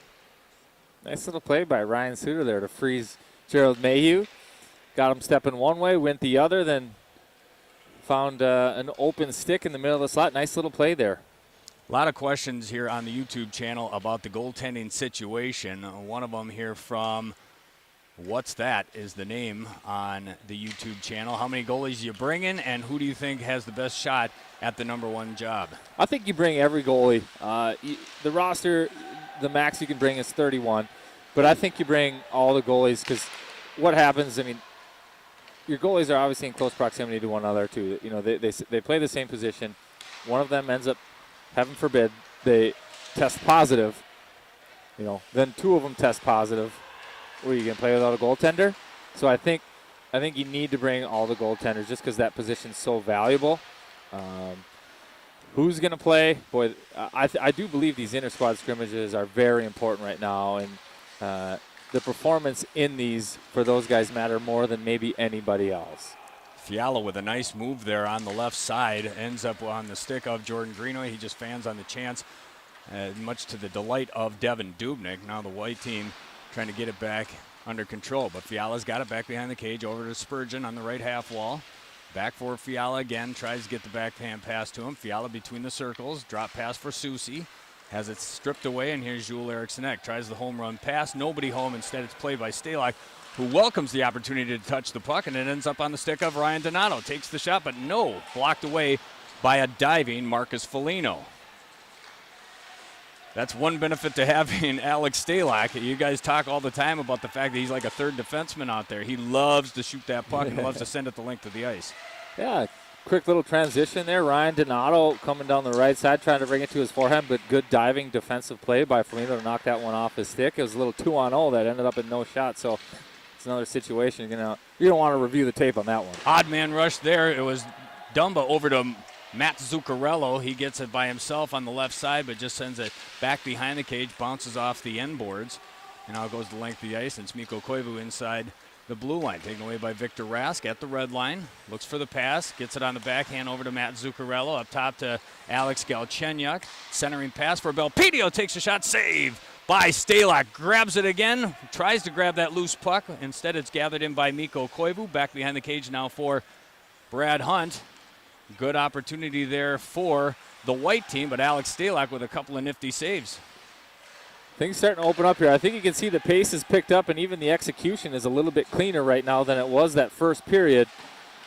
But I will say that the Wild's game isn't exchanging chances back and forth. So, you know, if this is the game they want, I don't think this is the game they want to play against a team like Vancouver. No. You know, so you maybe want to tighten it up a little bit, but certainly for you and I right now, this is pretty fun to watch. It really is, especially after a 4-month layoff with nothing happening for this team. Now we're back on the ice and we're making our way. It's not just training camp. It's not just preseason. No, these are actual games that are going to matter. Playoff hockey come August 2nd. It's going to be a lot of fun to see what happens. Jared Spurgeon looking for his second of the day. Instead, it's swallowed up by Devin Dubnyk, and we'll get a face-off to his left. 5.5 minutes into this second period. Compete level a little bit higher here, too. I think we've seen a couple of bodies on the ground. Luke Cunnin, I believe he hit Addison down there, and then now Jordan Greenway. A little rub out on Gerald Mayhew. A I don't think that first period we saw too many 50-50 board battles turn into guys on the ice, but now guys are starting to want to win those, and it's a good next step. Fiala fakes the shot, instead sends it into the far corner for Ryan Suter. He tries to flip one in on Dubnyk. That's knocked away. Back up top for Fiala. Sends a pass over for Jared Spurgeon, who tries to lift one at an impossible angle over the shoulder of Devin Dubnyk. Not an easy task. Instead, it misses its mark and goes into the protective netting, and Andy Ness needs a new puck to get play back underway. And Jared Spurgeon, again, we saw that in the first period. That's how the puck ended up in the back of the net. Very active, creating confusion up there. As a winger, that's so hard. When you're D, you've got your head on a swivel, you've got a little zone, you've got to cover. Your D ends up sliding past you. Now you got a forward up there, and now you're staring at Kevin Fiala. You don't know what he's going to do. It's less predictable. Sometimes in that spot, you can lick your chops thinking hopefully he turns this puck over, gets a little close, I can get a breakaway. But in that scenario, it was a tough sort out, and Spurgeon with another good chance. Bouncing puck for Greenway, sets it up for Fiala. His stick breaks in half, though, as he ends up missing the net. He's got to go to the bench for a new piece of lumber. Welcomes it as he flies by. Stahl has it, back up to Fiala at center ice. I was looking at Jared Spurgeon's stats, and it should seem obvious because we know what the Wild track record is in making the postseason all but last year, but this will be his 7th trip to the playoffs. I don't think of him as that old. I don't think of him as that much time in the National Hockey League, but 7 trips to the playoffs, franchise leader for goals, power play goals, and game-winning goals by a defenseman in the postseason play for this Wild franchise. It says a lot about what this team, the success that it's had. Unfortunately, it hasn't, outside of 2003. It's been a while since they've done some damage in the playoffs, but who knows? Maybe this is the year. Donato with a shot, saved by Dubnyk, gathered in again. Poke check away, back out to center ice for Zuccarello, for Foligno. Foligno looking for some separation, can't get it. He's knocked off the puck by Ryan Hartman. And the sideboards by Zuccarello, kept in by Belpedio, taken away by Donato. Breakaway for Hartman. He's got it. Barkowski in pursuit. Takes the shot and sends it over the crossbar. Wild doing a good job getting behind the Wild right now. Yeah, it's hard. Green team, white team. Galchenyuk with it now. Gets it just over the blue line. It is hard to keep some of that straight. But a home run pass for Koivu. Over for Donato. Tries a stick handle. Instead, he's met by Brennan Manel. Over on the right side for Jonas Brodin. Brodin with it over for Manel again. Cross ice for Sturm, takes the shot. That hits traffic out in front. Goes off over to the left side. This will be Victor Rask over for Brodin. Brodin just inside the blue line. Sends it up for Mayhew. Mayhew drop pass for Brodin. Takes the fluttering pass, hits a stick, and goes into protected netting. And we will get a face-off in the far end. 11:59 left to go in this second period. It is 2-1 in favor of the green team. Green squad, I think they've got the upper hand right now. They've got the more dangerous chances. A couple of odd man rushes here already this second period. The 2-1 lead going into this. White was able to capitalize first, but Green, it's kind of been all Green since then. If you're just joining us, again, welcome to Tria Rink in St. Paul, the Wild's practice facility. This is where they're doing all their training camp as they get ready for their trip to Edmonton to face off against the Vancouver Canucks. First, they'll face off against the Colorado Avalanche. That will be that'll be July 29th as they face off against the Avalanche in their final tune-up once they get inside that bubble. We talk about Tria Rink at Treasure Island Center. This summer is packed with wins at Treasure Island Resort and Casino. We gave away over $11 million in our record-setting jackpots in June and over $3.4 million in jackpots at the beginning of July. You could be the next winner. Plan your visit at ticasino.com. Thanks to Treasure Island Resort and Casino for their sponsorship. This Minnesota Wild scrimmage is presented by TI Resort and Casino. I'm Kevin Falmus, along with Ryan Carter, Paul Loomis doing something to my left, as is Chris Doherty. He's running the cameras to bring you the vision from downtown St. Paul as we bring you this Minnesota Wild scrimmage, again presented by our friends at Treasure Island Resort and Casino. I'm sure he's doing something, Ryan. I don't know what Loomis is doing exactly, but right now his hands are in his pocket. He's keeping his hands warm. Save by Stalock on Mayhew. Mayhew's showing some flashes here. Big reason why he had such a big season down there in the American Hockey League for the Iowa Wild. Yeah, he's got a knack. He's one of those guys that he's got a knack for the puck, and it finds him in scoring areas. And stall with after the drop pass by Greenway. Takes the shot just atop the circles, and that's gathered in by Devin Dubnyk. Another face-off coming. Tail end of my career, I was in Iowa, and he signed out of Ferris State, and he came right in, started playing. And right away you could tell he's one of those guys, like a D-man that he's approaching, attacking one-on-one, pokes the puck off his stick, and somehow hits his shin pad, his other skate, and then ends up back on his stick with an open net, and he scores. But that's his game. And some of that is being in the right spot and keeping your momentum going forward. He does a lot of these things that really, like, it's not a toe drag, so it doesn't get noticed as well, but he does a lot of things really well, and the puck tends to find him in dangerous spots. Turnover for the white team. It's Jules Eriksson to Luke Cunnin. Diving attempt for Alex Stalock, but it sounded like it may have ticked the crossbar and went up into the protective netting by Cunnin, and that'll bring another face-off. Good play by Stalock to cut down the angle. But how about that Luke Cunnin? A good season for him. He's trying to pick up where he left off again. Another guy that had a good season up until that pause. Yeah, we got to razz Mr. Aaron Sickman. It does here in the stat sheet say that Luke Cunnin got 25 last year. He had a good season, not quite that good. Susie with it now. Leaves it for Greenway. Sends it across, but it's taken away by Zach Parisi. He did have 25 goals in the regular season to lead the Minnesota Wild. Greenway. Like that play from Greenway. So that's another thing that's got to enter your game is that back pressure. Coming back. Scores! Spurgeon drop pass for Greenway. Sends it past Devin Dubnyk, and the green team has a 3-1 lead. Green's all over it, and boy, that's one where you review the tape. Jordan Greenway gets on his horse, comes back, makes a good defensive play. Not a lot of back checking out of the forwards. That was a 2-on-1. He was the lone guy back.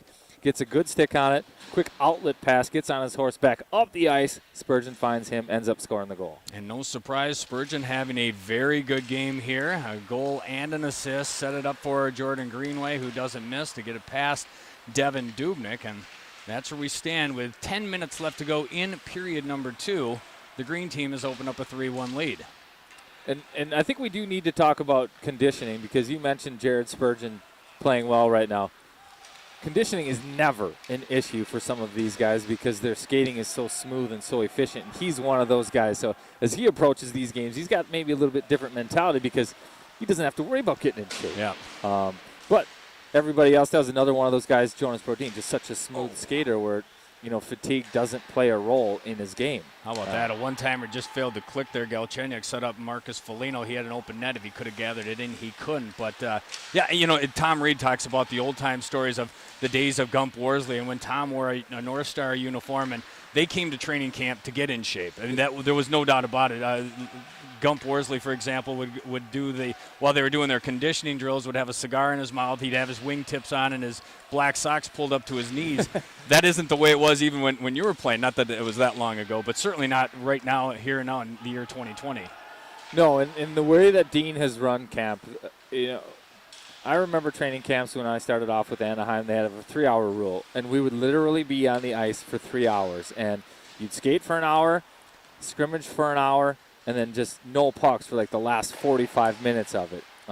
And it was to get you in shape, and they're going to make sure you're in shape. Now, these guys, with their off-season training regimens and everything, it allows you to not have to work that hard or burn them out the first couple of days of camp. And a credit to these guys who they just take care of their bodies through nutrition and. Ooh. Oh, Mayhew with the shot between the circles. Stalock tried to gun it down. Instead, it hits the face of Nico Sturm. He goes down in a heap, and he'll go to the bench and be looked at by the training staff. That's one way to block a shot, and that's not the favorite way for sure. That one stung him hard and high up in the face. Hopefully he's okay. 7:57 left to go in this second period. I will tell you this, that for our listeners on KFAN The Plus, we're going to leave you at the top of the hour. If you want to stay with the coverage, we welcome you over to the Minnesota Wild YouTube channel. We will be back again at 11 a.m. next Thursday in the final scrimmage before the team heads out to Edmonton. So if you want to join us, we'd love to have you live from Trio Rink in St. Paul. It's the Minnesota Wild scrimmage presented by our friends at Treasure Island Resort and Casino. One more time, tell you the Treasure Island Resort and Casino is your destination for all things fun. Spend time on the gaming floor, enjoy the best of casual and fine dining, and relax with a hotel stay. Get more information at visitticasino.com. Thanks to our friends at Treasure Island. Thanks to our friends at KFAN for letting us bring you a snippet of the action, including a shot towards the net for Kevin Fiala. Hits a stick and goes into that protective netting. But again, we're going to leave you in about 2 minutes at KFAN Plus, but we will continue to carry this through the duration on the Minnesota Wild YouTube channel over there on YouTube.com. Hopefully you can stick around for that, and I know Ryan Carter still has a ton of wisdom to put on our plate. I can't wait. You sound a bit facetious. Not at all. Not at all. I've thoroughly enjoyed this. We were talking. I don't think we've ever done a broadcast together. I've worked with Walsey before. I think I've even worked with LaPanta before, but I don't know that I've ever done an actual broadcast with you outside of, over the course of the last 20 years, interviewing you in one form or another. So this is fun to get this out of the way and another thing to put on my bucket list. Well, I was going to say, I think you're phrasing that the wrong way. I get the opportunity to broadcast with you. Big drive by Zach Parisi, knocked down by Alex Stalock. A buddy-on-buddy crime, but Stalock wins that battle. Back out to center ice, it's Kevin Fiala. Drop pass for Eric Stahl. Sends it around the end boards, and we're down to 6:45 left to go. 3-1 in favor of the green team. I've had to work my way through the minors and guys like Anthony LaPanta just to get a chance to stand next to you, Kevin. Yeah. So, yeah, that's okay. I like that. White team gathers it in, trying to send it back up top. It's Zuccarello over for Dumba, cross ice to Brodeen. We're about 45 seconds away, and we're going to say goodbye to our listeners on KFAN The Plus. But again, thank you for tuning us in. It's a lot of fun, and thanks to our friends at KFAN for letting us bring this to you. We highly recommend you check us out on the Minnesota Wild YouTube channel. Simply go to youtube.com, and we'll bring you all the play-by-play action of another period and a half. Green team with the 3-1 lead as we speak with 6 minutes left to go in the second. I'm sure the Wild Twitter account will have all the action as well. But come on over. Not only do you get to listen to us talk, but you can actually see the view of what we're bringing you from St. Paul. So with that, we say thank you for listening to KFAN The Plus. Do it again next Thursday at 11 a.m. Until then, for Ryan Carter and everyone else involved here in St. Paul, we say goodbye to KFAN The Plus. You on YouTube, however, you're stuck with us. We're not going anywhere, and we're happy to have you along. Again, we'll bring you the entirety of this thing. Right now it's 3-1 in favor of the green team after Jerry Mayhew put the white team on top. Addison, Spurgeon, and Greenway counter with 3 consecutive goals, and that's why Team Green has the 3-1 advantage with 5:40 left to go in this middle period. Donato for Hartman, stripped away by Dumba. Back behind for Dubnyk, waves at it. It goes all the way over to Victor Rask. Drops it in that weirdly shaped construction zone. Back behind Dubnyk, played by Matt Dumba. So you mentioned the goal scorers for Team Green. Yes. Spurgeon, Addison, and then Greenway with a great setup from Jared Spurgeon. Exactly. Now, as we look at the series coming up against Vancouver, I mean, we know that a lot of the Wild offense comes from their back end. And, it's obviously a positive thing and something that the Wild are going to absolutely need is for those guys like Jared Spurgeon, these skilled defensemen, and that group to drive some offense. Because they're going to be in spots where they need to put up some goals. Because Vancouver, the Wild are going to do their best to keep those guys off the board, but they've got some good young talent that can finish. So it's a great thing that this decor right now is active and effective. We'll get more into the X's and O's of the actual series because we're going to be right on the precipice of it when we talk about going into that final scrimmage next Thursday at 11 a.m. here from Tria Rink in St. Paul. That'll be a great opportunity to talk about some of the matchups, where the Wild have the advantage. Another shot for Fiala right up top the rim of the right circle. Glove save by Dubnyk. Another face-off coming up. But I would think, the depth that the Wild have on defense, top to bottom, all 6 of them, and they have that explosive. You talk about the Canucks and some of the things that they've got from an offensive standpoint, and Jacob Markstrom had a wonderful season between the pipes. But if there's one thing where the Wild definitely have the favor, it's that depth that they've got on the blue line. And that's one spot with Greg Pateryn gone. early on, if you're just tuning in, we talked about how this camp is a little bit different in the sense that there's not a lot of open competition. You know your team, and it's about how you get to your game the fastest more than, hey, what is my team going to be? On the back end, without Greg Patterin, they don't know necessarily what that team's going to be or what it's going to look like. On that bottom pair, Carson Soucy, who had a fantastic season and I think has earned the right to be a solid number 5-6 D-man. He's going to be in that pair. And Brad Hunt brings some things on the power play too, but does the number 7 D-man have a chance to play? I think so. There's guys like Brennan Manel, Louis Belpedio, and talking to Dean Evison. Oh, saved by Dubnik.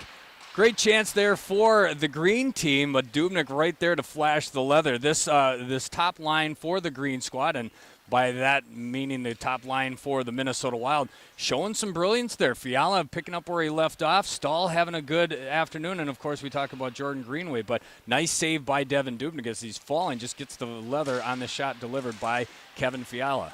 To finish that thought, yeah, there's a chance for one of these young D to maybe get some ice at some point. But again, earlier in this broadcast, we talked about how that line is dangerous. They've already scored off the rush, Jordan Greenway. Now we talked about how they can be dangerous on the forecheck. Right there was a perfect example. A forecheck goal, it was 3 guys in the screen against 5 whites. They ended up with a grade A 2-on-0 in front of the net using that big body out of Greenway, and then obviously the skill from Kevin Fiala. Face-off coming to the right of Devin Dubnik. Galchenyuk up against Koivu. Galchenyuk wins this one, kicks it back to the D, and it's Barkowski. Takes it behind the net and brings it up the left half wall. At the red line, sends a pass. Nice pass over to Alex Galchenyuk. He's knocked off the puck, though, by Soucy. Gathered in by the captain, the longtime captain of the Minnesota Wild. First full-time captain in Minnesota Wild history. Mikko Koivu. Looks like that's going to be an icing, so we will go back the length of the ice. 3:19 left to go in this middle period. 3-1 right now in favor of Team Green.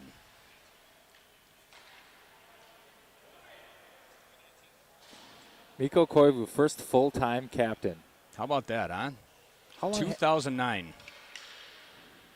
Before that, it was a rotating system, which I thought was pretty cool, and that's something that Jacques Lemaire liked. Doug Risebrough, Mario Tremblay, those guys liked that rotating captain thing, and you saw everyone from Marian Gaborik wear the C. Matt Johnson at one point, I'm not kidding, wore the captain C. Pavel Dimitra, Andrew Burnett. You go through the list. The captains in Minnesota Wild history going back to the year 2000 is a who's who. Wes Walz once wore the captain C, and I still refer to him as a former captain of the Minnesota Wild, the great Wes Walz. But ever since 2009, Mikko Koivu has worn that C very proudly on his chest, and we'll see how much longer that continues as his career winds down in the National Hockey League.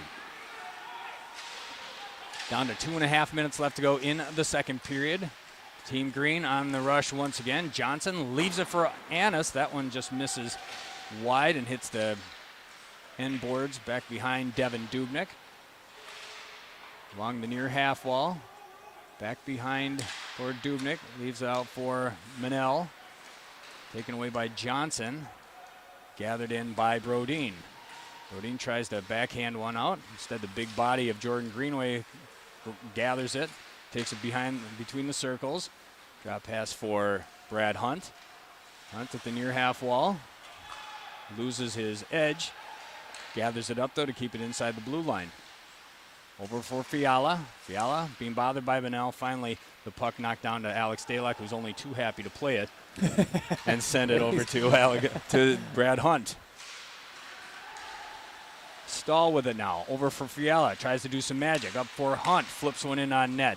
Knocked down by Belpedio. And here comes Zach Parisi. Parisi, a good season up until the stoppage, of course. 25 goals on the year. I know you are very close buddies with Mr. Parisi. How has it sounded from him? If any conversations you've been able to have with him since training camp got underway? How he's holding up? No, not since training camp's been underway. Leading up to it, he was excited. I was able to watch him get some work in at velocity before phase 2 of that, the protocols. Man, he works hard. Even in the offseason, it wasn't for sure they were playing. He was out there. Ryan Donato had joined him. Just a tough skate. But I think he was excited at the prospect. anytime you're a veteran player too, you realize just how challenging it is to win and how rare it is to get a good chance to win. And you want to capitalize on every opportunity. I would say they're on the back half of the mountain of their career, both Suter and Parisi. So any and every opportunity to win, because I would say that's the one thing that they haven't accomplished. Fantastic careers, but now they need to end it with a win in some fashion. And you can tell that's something that's definitely driving them. It's driving Mikko Koivu. That's why this tournament is going to be so fascinating, with the chance to see these guys in action and what they're going to bring to the table. It's the same thing for every team across the National Hockey League, but for this team in particular, boy, a little bit of a running thing going between Marcus Foligno and Ryan Donato. Foligno stapled Donato to the end boards. Donato didn't like it, and the play ended up going to the length of the ice. They met once again, and Foligno just flattened Ryan Donato. Nothing's going to come of that, and we'll get another break in the action. If I'm Dean Evison, I like to see that. Just before Foligno flattened Donato, Koivu gave him a little shot and a couple of words, so I don't know what had happened just before that as well, but then Koivu circling back and giving Foligno a bit of a hard time. I think you'd like to see that right now, that competition and that animosity towards somebody that you're out there facing off against. A little bit of fire. I think there was a meeting of the minds to figure out if they were going to resurface once again. I think Matt Zuccarello kind of made up the decision for him as he walked down the tunnel, and it looks like, well, not even half, a handful of guys have left the ice surface and have gone back towards where the locker room is, the elevator to get down to the locker room. The other half are still sitting on the bench as they decide what the next step is. But my guess is they're going to resurface. Travis Larson, the guy running the show here at Tria Rink, has stepped onto the ice, and I think they're going to probably do that at this point in time. We will stick with you. We're not going anywhere. This is a good opportunity to ask your questions. If you want to talk some Minnesota Wild hockey, you've had 4 months of nothing, so I'm sure you've got some stuff built up, and you've got some things you want to get off your chest. This is a great chance to do it. We got Ryan Carter here, Kevin Falness as well from Tria Rink at Treasure Island Center. It is the Minnesota Wild scrimmage presented by Treasure Island Resort and Casino. We talk about the goal scorers. These aren't official. This is why I remember it. You can correct me if I'm wrong, Karts, but for the white team, it was Jerry Mayhew that started it for the white squad to give him the 1-0 lead. Then 3 straight green goals. Addison, Spurgeon, then Greenway. To my recollection, through 2 periods of play, that's why Green has the 3-1 lead. At this point, it's been all Devin Dubnyk and Alex Stalock. I'd have to assume that that's probably going to continue for this 3rd period, but that remains to be seen. I'm sure Capo Kakinen and Matt Robson would love to get some work as well. But we'll get to your questions. Filter them in as we speak on the Minnesota Wild YouTube channel, and I'll get them to Ryan Carter here in just a matter of moments, but assess what you've seen here through the first 2 periods of play. Well, before I do that, I got to ask Chris. Oh, he just sat down to zoom in on Mikko Koivu over there. Everybody's kind of looking at Mikko. He's a little upset. Bros is talking to him over there, but yeah, that's good to see that these guys are playing for real and they want it. But he's smiling now, by the way. Yeah. Oh, yeah, he's smiling. He's having a good time razzing them. The first period, I thought they dipped their toe. That second period, I thought the intensity went up a little bit, as evidenced by the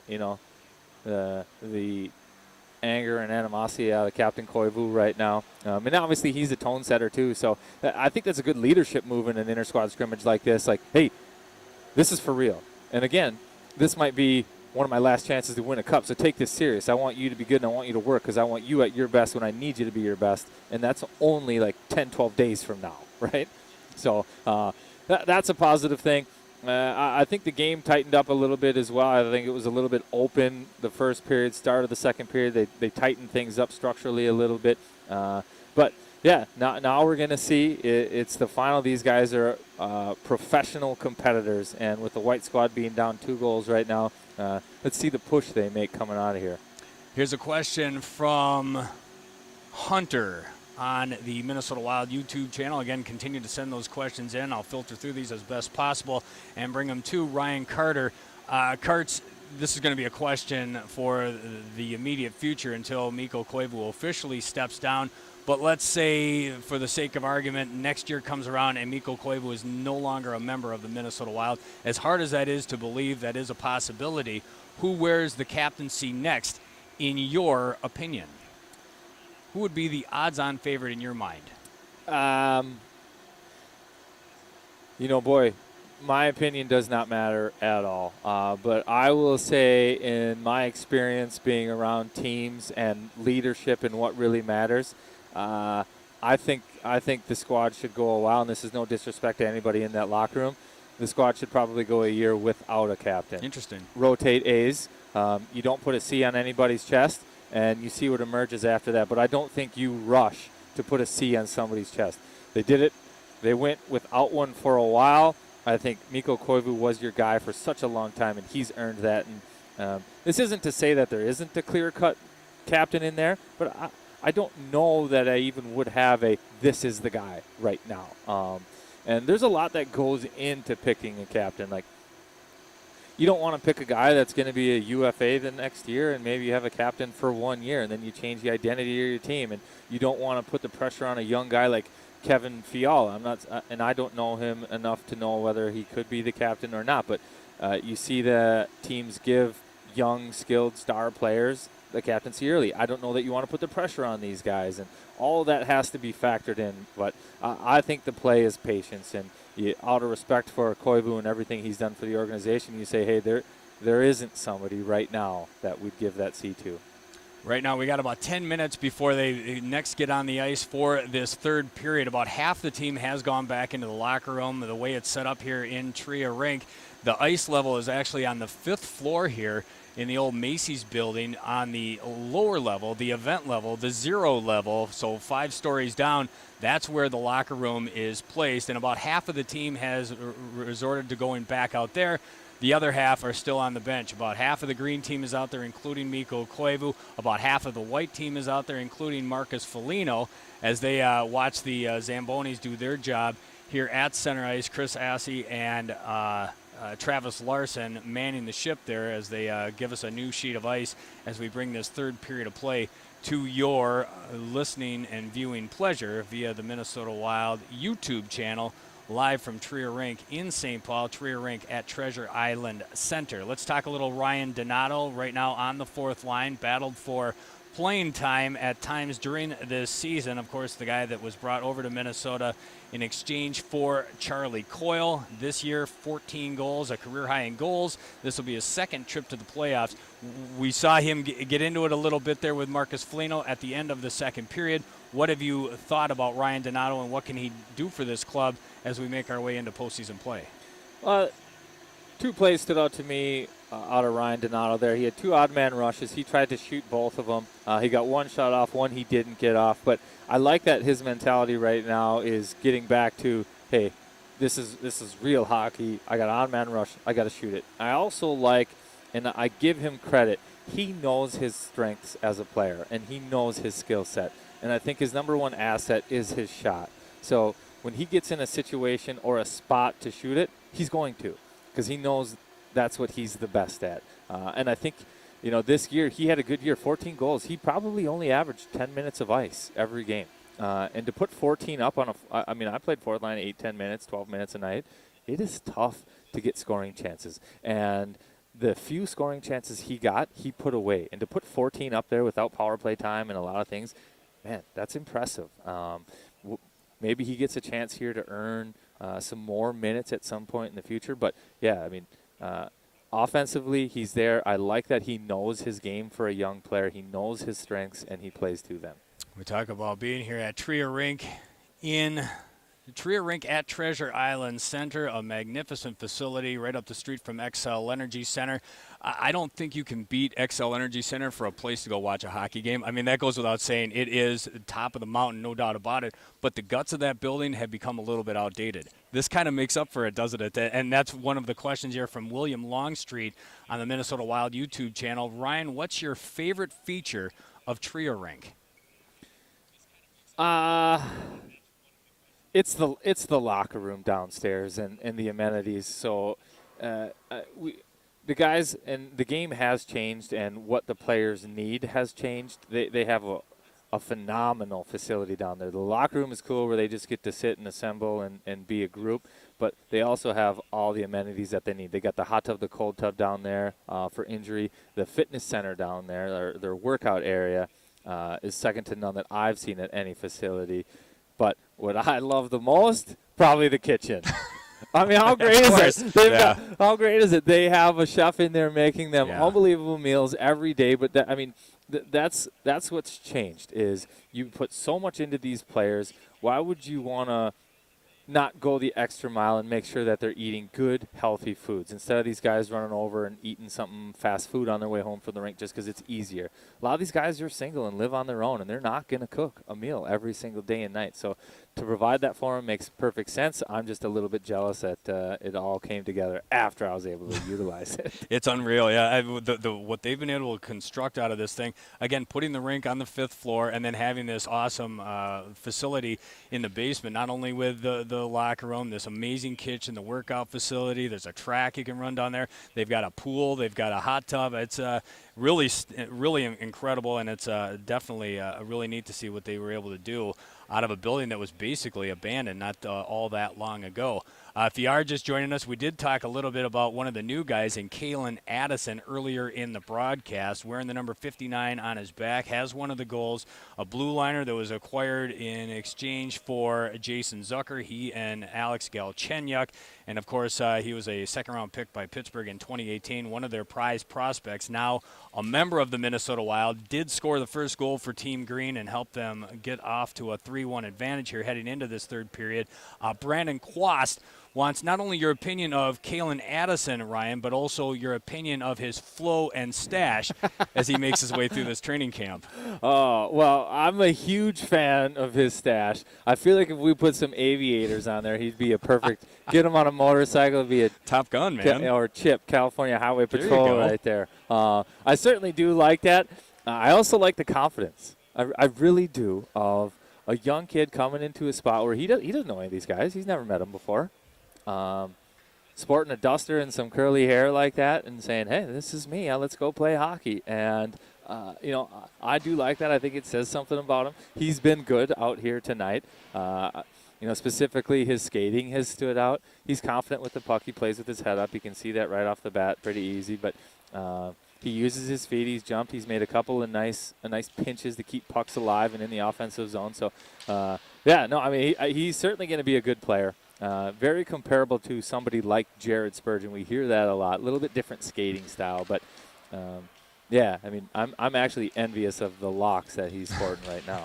Guys are making their way back out on the ice, including the guys in the AHL locker room. That includes Nico Sturm. Took a shot up high near the temple in the facial area earlier in this contest, was in the crease and got that puck up high, did go down in a heap, left the ice under his own power, and now is back out there. I haven't seen his face to see if he's sporting any new colors around his eyeballs, but I'm sure that didn't feel so good, but that's good news. Number 7, Nico Sturm, back out there for the Minnesota Wild as we get ready for the third period. As I look at the goaltenders, it looks like I see Devin Dubnyk sitting on the bench. I don't see Alex Stalock at this point, but it looks like we're going to get Capo Kakkonen to our left and Matt Robson to our broadcast right, as it looks like Stalock and Dubnyk will get the rest of the day off. Does that surprise you? No, it doesn't surprise me. Because you want to see everyone, right? Yeah, I think you want to give these guys a look. 40 minutes, those guys had a lot of shots, and I think you also want to create a little bit of urgency for those goaltenders too, because it is a true competition. You don't just get to go out there and pick the period you want to play. You got to be good when we want you to be good, or actually from the drop of the puck. So create a little urgency, take a little opportunity away from the guys, give these guys, Capo and Robson, a chance to show what they can do. And, I like it. Who knows where this goes once this season is done and we get into next year. I can tell you the future is very bright for Capo Kakkonen in particular. I got an opportunity to call his game in New Jersey, and that one just stands out in my mind. But he, for me, the way he carries himself, his demeanor, is a throwback to Nicholas Backstrom. When I say that, is that far-fetched for you, or do you see any of that? No, you do see that confidence in. And the one thing that stands out to me too, and I think it goes with what you're saying, is that he doesn't seem to have the personality type that's going to get rattled. No. He can probably handle a big situation because it doesn't seem that the pressure affects him. He can come up here and just be himself and play. And his game physically, goalies I have to ask the most questions about because I don't know the position as well, but he is sound. He's a blocker, but he has this athleticism about him too. So he's going to play statistically like what gives me the best chance to block this puck, and he's going to play that way. But he can make up the second save, the third save with his athleticism. He has that in his game and his skill set. Yeah, I've been very impressed. And again, who knows what it means for right here and right now, but the future is bright. The goaltending position for Minnesota, most likely at some point, Kaapo Kähkönen is going to get the keys to the car, and I think the Wild will be in good hands. We're underway with this third period. Team Green with a 3-1 lead over Team White. We're about 40 seconds into the final frame. Mayhew got the scoring started for Team White. Then it was Addison, Spurgeon, and Greenway, 3 straight Green goals. And that's why we sit with a 3-1 advantage for Team Green heading into period number 3. Brodin with a lead pass for Galchenyuk. Galchenyuk drops it for Foligno. Foligno at the circle, gives it to Zuccarello. He takes a shot. It thunders back behind Matt Robson. Gathered in by Belpedio. Cross ice to Barkowski. Barkowski back to Belpedio. Belpedio at the center line for Galchenyuk. That just fails to click, and instead it goes into the near corner. Galchenyuk out for Zuccarello. Keeps it. Drops it for Galchenyuk again. Galchenyuk at the top of the zone for Barkowski. He's hounded by Hartman and knocked into the far corner. Puck goes through the crease all the way back out to center ice. If you get a chance as the camera goes by, look between the benches. You've got strength and conditioning coach Sean Skahan there with the tablet. And in today's game, it's impossible to hide your conditioning, too, because they've got the heart rate monitors on these guys, and they know when you're working hard. They can read your heart and your fatigue level and how fast you recover. So strength coach Sean Skahan down there right now with the tablet out, making sure that these guys are putting their work in. Play underway at neutral ice. Luke Johnson waves at it as it goes into the near corner. Shot from the half wall by Suter. Flips it on goal. Save by Kähkönen. 17:47 left to go in this final frame. 3-1 in favor of the Green. Again, if you're just joining us, I'm Kevin Falness. That's Ryan Carter. Thanks to Paul Loomis and Chris Doherty for their help as well here at Treasure Island Resort and Casino. The Trier Rink presented by Treasure Island Resort and Casino. Suter keeps it in at the blue line into the far corner by Addison. He's got one of the goals for Team Green. Takeaway for Nico Sturm. All the way over for Manel. Leaves it for Mayhew. Mayhew comes in, low circle. Takes a shot, sends it over the crossbar. Mayhew, though, with it in the attack zone. Pulled away by Greenway. Over for Stahl. Pass just fails to click for Kevin Fiala. In the near corner, grabbed by Manel at the red line, taking it the distance, leaves it for Cunnin, drop pass for Brodin, takes a shot, he scores! Right over the glove of Matt Robson. Jonas Brodin on the board and cuts the lead 3-2 in favor of the Green. Manel does a good job there, setting the pace on that rush, driving the middle lane, pushing the D-back, kicks it out to Luke Cunnin, who makes a nice little backhanded sauce pass through the legs of the captain. You know, maybe our best checker to streaking Brodin, and he does the rest, puts it right over Robson's shoulder. Nice goal out of the White squad. They needed that. Jonas Brodin on the board for Minnesota. Great season for him, great career with the Wild. Not the most prolific when it comes to goal scoring, but that's a big goal there for the White team as they cut the Green lead to just 1. 16:43 left to go in period number 3. Brodin and Mayhew, the goal scorers for the Green. The captain with a try here, saved by Kähkönen. And that's the athleticism out of Kähkönen there. Wow, look at that. Koivu with that big, strong move to the backhand. Tried to wait him. Yeah. Kaapo goes down, but able to get that push from that seated position all the way, get that pad on the far side. Koivu unable to get it up, but nice save. Foligno tries to push it ahead to Zuccarello, comes over to Belpedio. Now to Galchenyuk, taken away by Carson Soucy, the former Bulldog. Sends it up to another Bulldog in J.T. Brown. Stripped away by Galchenyuk. Galchenyuk at the dot. Sends it up top for Manel. Manel from the circle takes it, and it's a save by Robson. 15:59 left to go in the third. Green with a 3-2 lead over the White squad, but the White squad draws first blood in this third period to cut it to just 1. And these situations are valuable to recall as well. White making a push. Green, you have the lead. As you go into these series with only 2 weeks and one training camp game before you play the most meaningful games of your season, how do you play with the lead? Do you tighten it down? Do you stay on the press? And these are all things that you have to figure out, and it takes a team 80 games typically to figure that out. Now you have one. Now you have one. That's right. Zuccarello over to Galchenyuk. Galchenyuk at the far half wall. Bothered by Rao.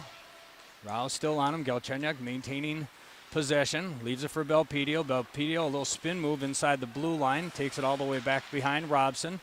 Belpedio still with it. JT Brown on him. Sends a backhand over the cage, and that's where it's gathered in by Zuccarello. Top of the zone for Galchenyuk. Home run pass here now for Annis.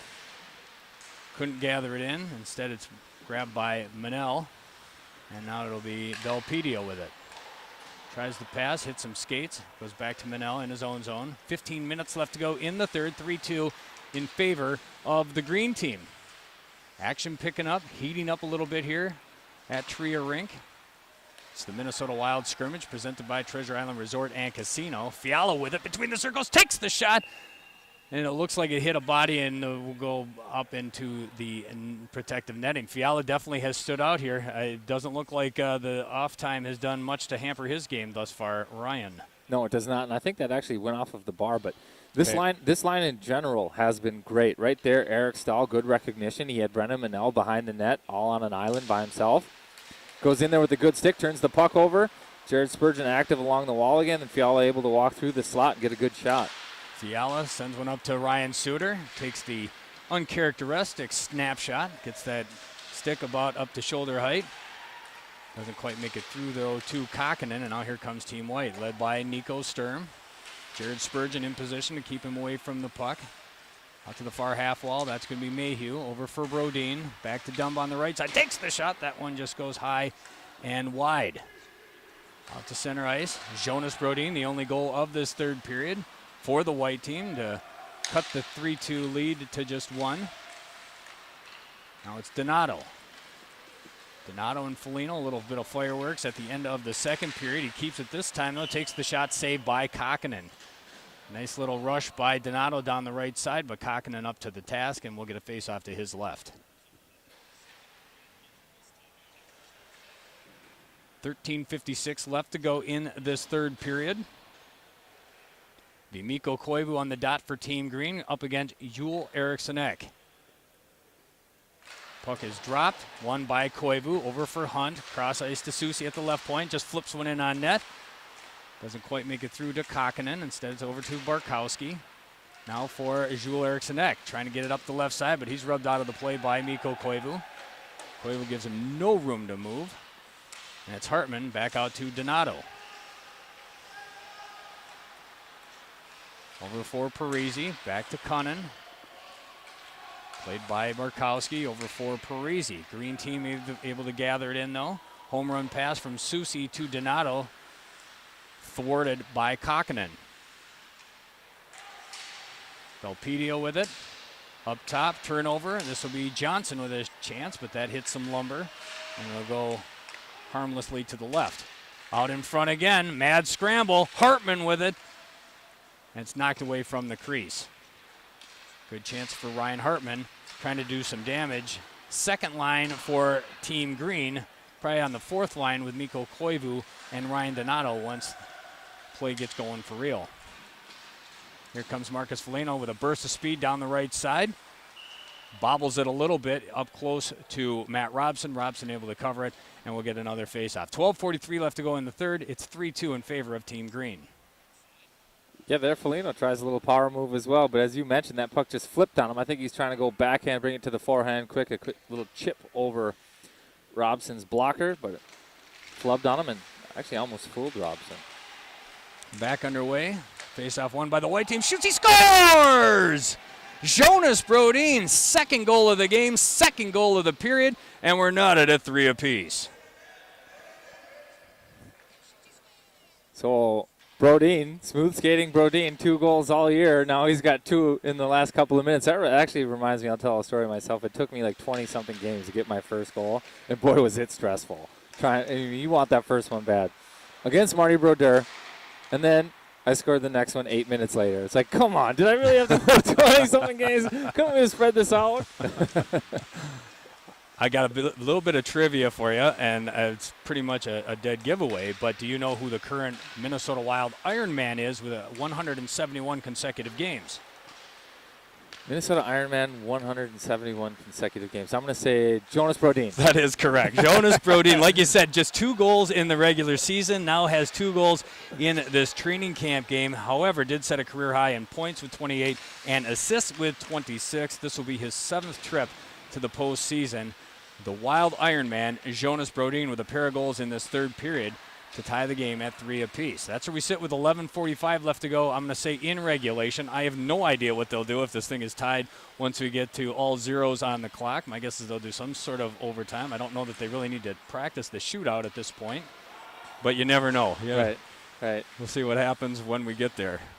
So I get this question a lot, Kevin. It's from young players. What skill should I work on? Oh, a nice little dipsy-do dangle by Fiala, but Kakkonen reads it precisely. A little poke check to get it off his stick, but that was a nice play that developed. Okay, so what do you hear a lot? That one. That's the skill you should work on. But no, it's like what skill should I work on? What's the most important thing? And I think today the guys that have stood out in this scrimmage have proven that, because you've gone from summer hockey right into kind of somewhat meaningful hockey, and what has stood out and what is the skill set that stands out right now? It's skating. Jonas Brodin, 2 goals right now because he's a good skater. Jared Spurgeon has been really good today, skating. Kevin Fiala has stood out, skating.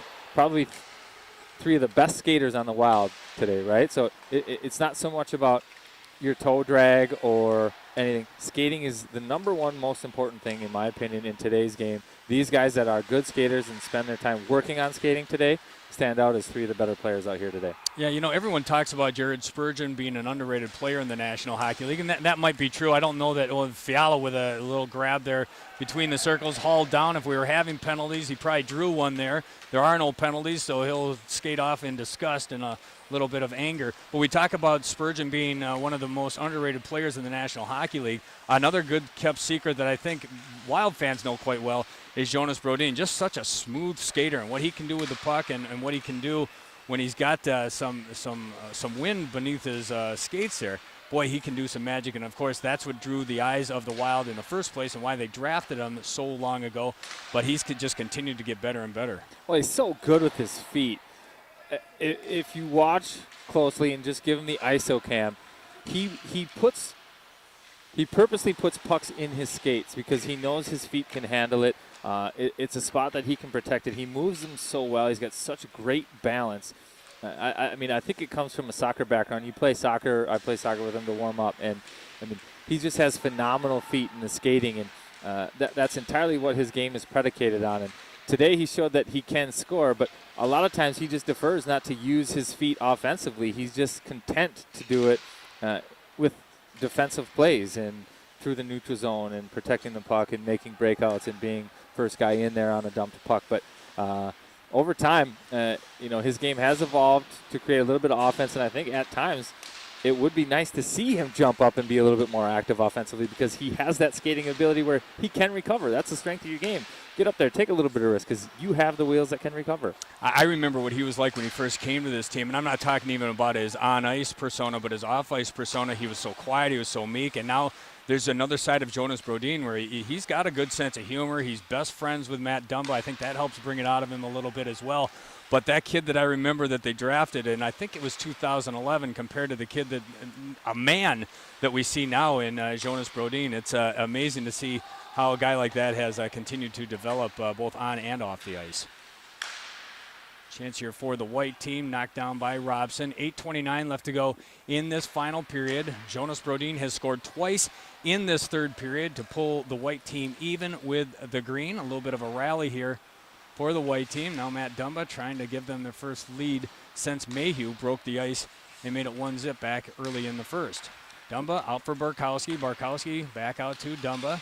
They're not calling the lines real tight right now, as I've seen at least 2 or 3 offsides things that they've just kind of let fly by the wayside. Well, Andy Ness has got one leg up over on the bench over there. Not the best angle. Shot from a long ways out.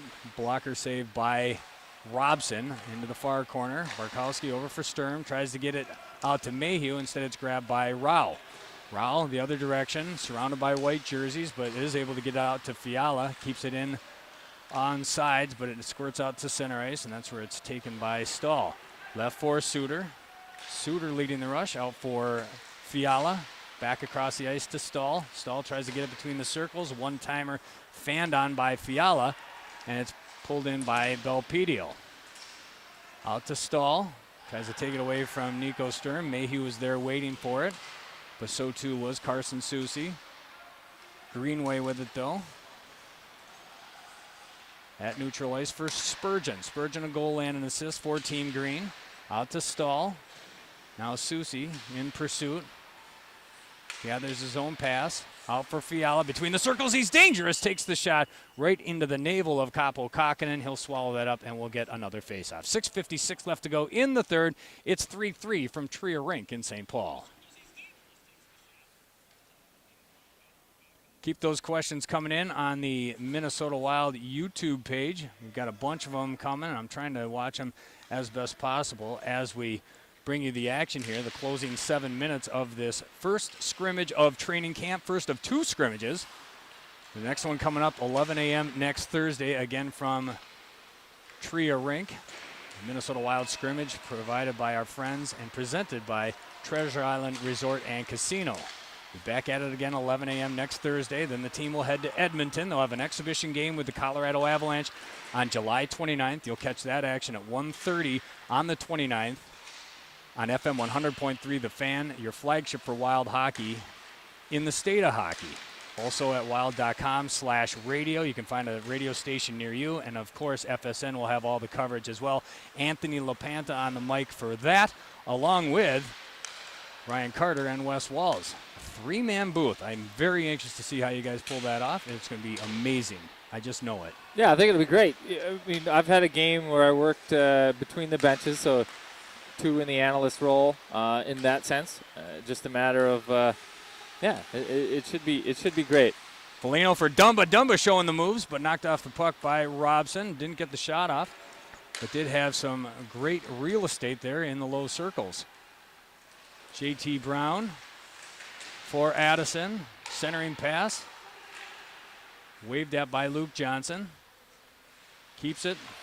Finally leaves it for Hunt, but in close quarters, and that's where it's picked up by Galchenyuk. Galchenyuk in the far corner. Out to Foligno. Foligno up top to Barkowski. Keeps it in the blue line. Walks that line. Finally, it's Luke Johnson with it. He'll just dump it in as he gets a chance to get a breather. Down to 5 minutes left to go in regulation. Mayhew for Team White started the scoring a long, long time ago early in that first period. That was answered by 3 consecutive Green goals. Addison, Spurgeon, and Greenway gave him the 3-1 lead for Team Green, but that was answered by a pair of Jonas Brodin goals in this third period to pull us even at 3 goals apiece. And that's where we stand now. 4:45 left to go in regulation. Greenway takes a shot right between the circles, hits the stick of Belpedio, goes into the protective netting. Another faceoff coming deep in the Green, make that the White end. Did Jordan Greenway get taller? Does he just look huge out there? Like, look at him stand next to Eric Stahl. Looks like he makes Eric Stahl look small. Yeah, he makes everybody look small. I've said for a long time, once he finds that confidence in his game, he's going to be dangerous in a lot of ways. He's such a big human being. It feels like he could stand at center ice and put his arms out and touch both sideboards.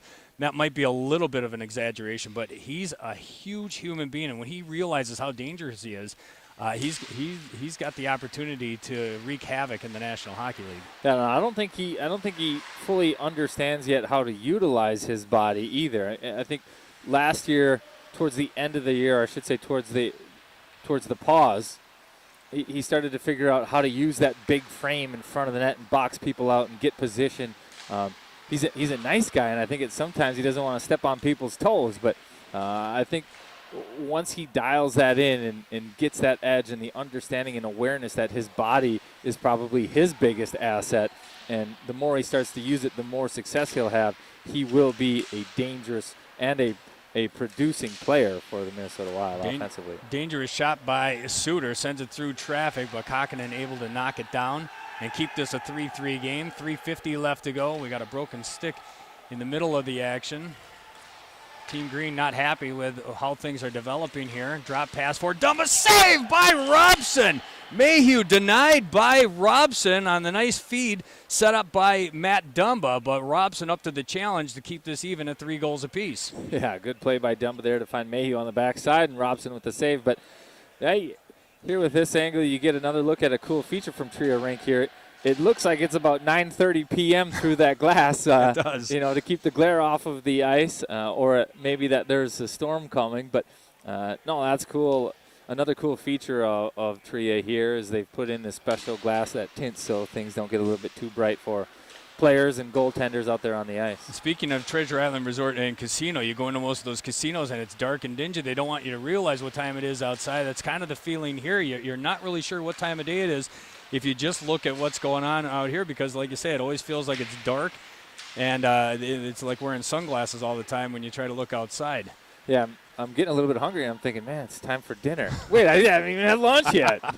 Only 12:43 as we make our way to the final stages of this first scrimmage of Minnesota Wild training camp, presented by our friends at Treasure Island Resort and Casino. Mikko Koivu trying to lead the rush the other way, had a momentary 2-on-1, but Jules Eriksson able to get back in a defensive role. Helped by Jonas Brodin, the man of a couple of goals. Eck with a big rush down the right side. Runs out of real estate there in front of Robson, and Robson kicks it into the far corner. Gathered now by Koivu at the blue line, tries to center it for Donato. He couldn't find it. Instead, it's played by Annis. Annis out for Addison, over for Suter at the near half wall. Back up to Koivu, just inside the circle. Sends it back behind the cage. That's where it's grabbed by Donato. Back up for Addison. Addison just inside the blue line. Back for Donato again. Rubbed out of the play by Galchenyuk, but is able to get a pass over to Annis. Now Suter going deep again. Deep in the white zone.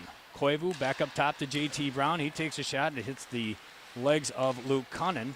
Now it's back on the stick of J.T. Brown again. Under 2 minutes left to go in regulation. Still knotted at 3 goals apiece. Great chance by Addison. Sends it wide of the cage as Kakkonen waves at it as it goes by, but it fails to find its target. Great shift here, yeah, out of this green line. And again, it's from the activation on the D. Ryan Suter coming down the wall. Kalen Addison jumping into a hole right there, finding a spot, just missing on the glove side of Kakkonen there. Good shift out of the green line. How about that Ryan Suter taking out that big windup and puts that slap shot. The stick ends up behind his ear. Puts everything into it. But Kakkonen able to knock it down, swallowed up, and we'll get a face-off to his left. We got 1:41 left to go in regulation. Knotted at 3 goals apiece. First Minnesota Wild scrimmage of training camp. Here's Susi with a shot saved by Kakkonen. Out for Stahl. Grabbed by Foligno. Out for Brennan Manel. Manel with it over the blue line. White team able to stay on sides. Tries to send one into the blue paint. Robson able to kick it aside. Foligno somehow was able to stay on sides there. Back for Susi. Up top for Manel. Keeps it inside the blue line. Drop pass for Foligno. Puts it down at his skates. Takes the shot and sends it wide of its mark. Down to 1:03 left to go. Knotted at 3 goals apiece. Some good action here, considering this team hasn't played a game since March 8th. Back at the Honda Center in Anaheim, California, the end of a 3-game road trip. Kevin Fiala, game tied, and he wins it as he puts a beauty back behind the goaltender for the Wild to win in overtime, but that was such a long time ago. March 8th at the Honda Center. The team has not played since. We know how things have gone in the 4 months since. Distance learning for our children, wearing masks, washing our hands, the whole works. But we're back to hockey, and we're making our way towards Edmonton, the hub city for this Minnesota Wild team, as they get ready for a matchup with the Vancouver Canucks, a throwback to the year 2003. 37 seconds left to go in regulation. 3-3 is your score. Sturm with the puck on his stick. Green team trying to get it out of their own end. Hartman over for Koivu. He looks at it go past him. In pursuit, that was Sturm. Got it back out to Matt Dumba. Leaves it for Mayhew. Mayhew. Somehow Rask able to keep it just inside that blue line. Keep the play on sides. Rask with it. In the far corner. There's 8 seconds left to go in this hockey game. Mayhew back up top to Dumba. One last shot if they hurry. Mayhew with a drive. Saved by Robson. He dives on it. Horn sounds. And we are knotted at 3 goals apiece. Nobody's going anywhere, though. No, they're not. Andy Ness. This isn't over. Surveying the situation, figuring out what the next step is. First step should be taking the orange stripes off his arms. He has not called a penalty all day. No, he hasn't. No penalties in this thing. What has Andy Ness been like for you? Have you had to go through some of his skating drills? Yeah, absolutely.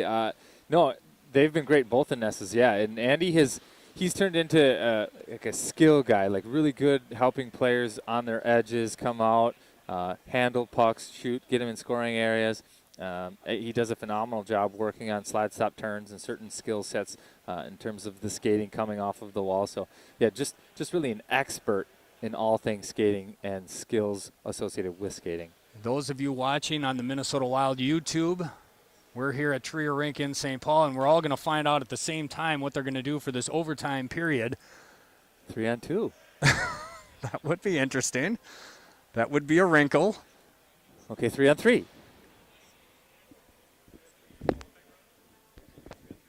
I thought no. In the qualifying round, the best of 7, or the best of, I was asked what they're going to do in the qualifying rounds. My understanding is overtime is going to look like playoff hockey in the qualifying rounds. The round robin stuff, that's going to be regular season. That'll end up in a shootout, like with the top seeds just doing that round robin thing. So, regardless, here they're going to do some 3-on-3 hockey and get an end to this thing. And Luke Cunnin tries to do it. He draws iron. And back the other way comes Kevin Fiala. Kevin Fiala with it. He's got Stahl if he decides to pass. Instead, he leaves it for Spurgeon, who sends it back to Fiala. Knocked out of the blue paint by Kokkonen. Another shot by Spurgeon. Saved by Kokkonen. 3-on-3 hockey to finish off this scrimmage. A Minnesota Wild scrimmage presented by Treasure Island Resort and Casino. If it's 3-on-3 hockey, I like having Kevin Fiala on my squad, and the green team has that benefit right now. And Jared Spurgeon. Spurgeon has had a heck of a game. A goal and an assist, had an opportunity there. The best chance thus far, just a minute into overtime, goes to Luke Cunnin, though. He drew iron to the left side over the blocker side of Matt Robson. Galchenyuk now gathers it in out of his skates. At the near half wall, leaves it for Zuccarello. Zuccarello cross ice to Dumba. Dumba fakes the shot, gets it back out to Zuccarello inside the blue line. Tries to send it between the circles. That's gathered in by Ryan Suter. Over for Greenway. 3:38 left to go in this first overtime. Suter at neutral ice. Knocked off the puck. Gets it back. Over for Greenway. Koivu, Greenway, and Suter out there for Team Green. Shot by Greenway. Glove save by Kokkonen. Dumba now for Team White. Looks for the home run pass for Galchenyuk. Broken down by the long wingspan of Jordan Greenway. Greenway knocks Zuccarello off the puck. Is able to send a pass over to Mikko Koivu. Save by Kokkonen. I think Mikko had Kokkonen down and out, but went back to the short side. One more little step, I think you'd have that far side wide open. How about Greenway using his body, though, to give himself some separation from Zuccarello? Just gives him that little shift and then able to get the pass over to Mikko Koivu. Unfortunately for Team Green, it doesn't end up in the back of the net. I also like that play because he used that to draw in Zuccarello, the back checking forward, but I think it also fooled the defenseman. Barkowski with a shot.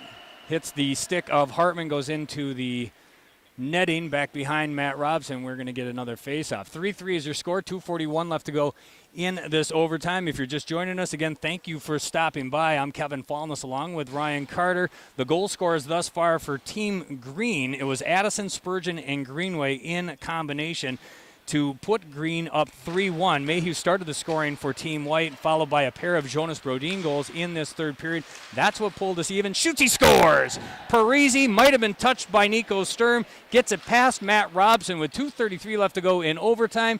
Team White has completed the comeback, and they get the victory.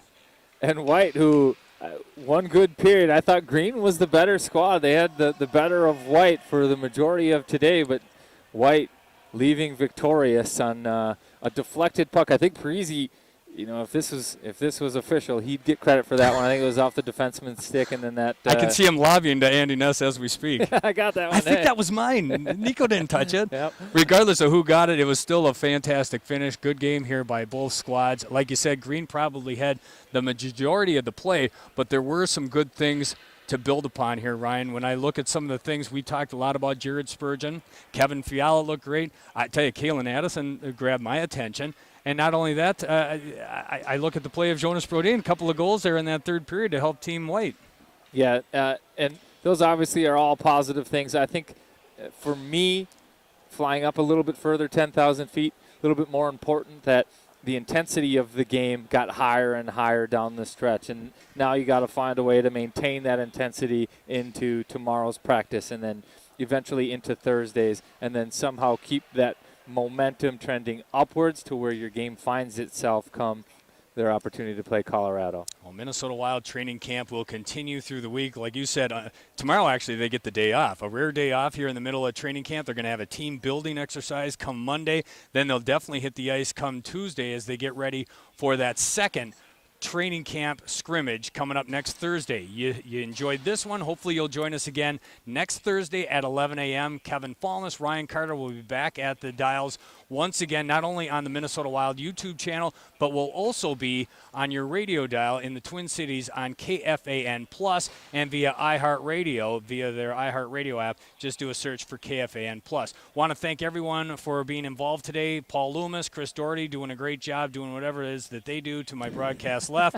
Everybody at Trier Rink in St. Paul doing a great job as well. It's Trier Rink at Treasure Island Center, and thanks to them for bringing us this scrimmage presented by TI Resort and Casino. By the way, Treasure Island Resort and Casino is your destination for all things fun. Spend time on the gaming floor, enjoy the best of casual and fine dining, and relax with a hotel stay. Visit TICasino.com. Ryan, thanks for doing this. I look forward to seeing you again on Thursday. Let's do it one more time. Yeah, can't wait. It's going to be fun. For Ryan Carter, I'm Kevin Fallness. Thanks for checking us out on the Minnesota Wild YouTube channel. We'll talk to you again as the week goes on.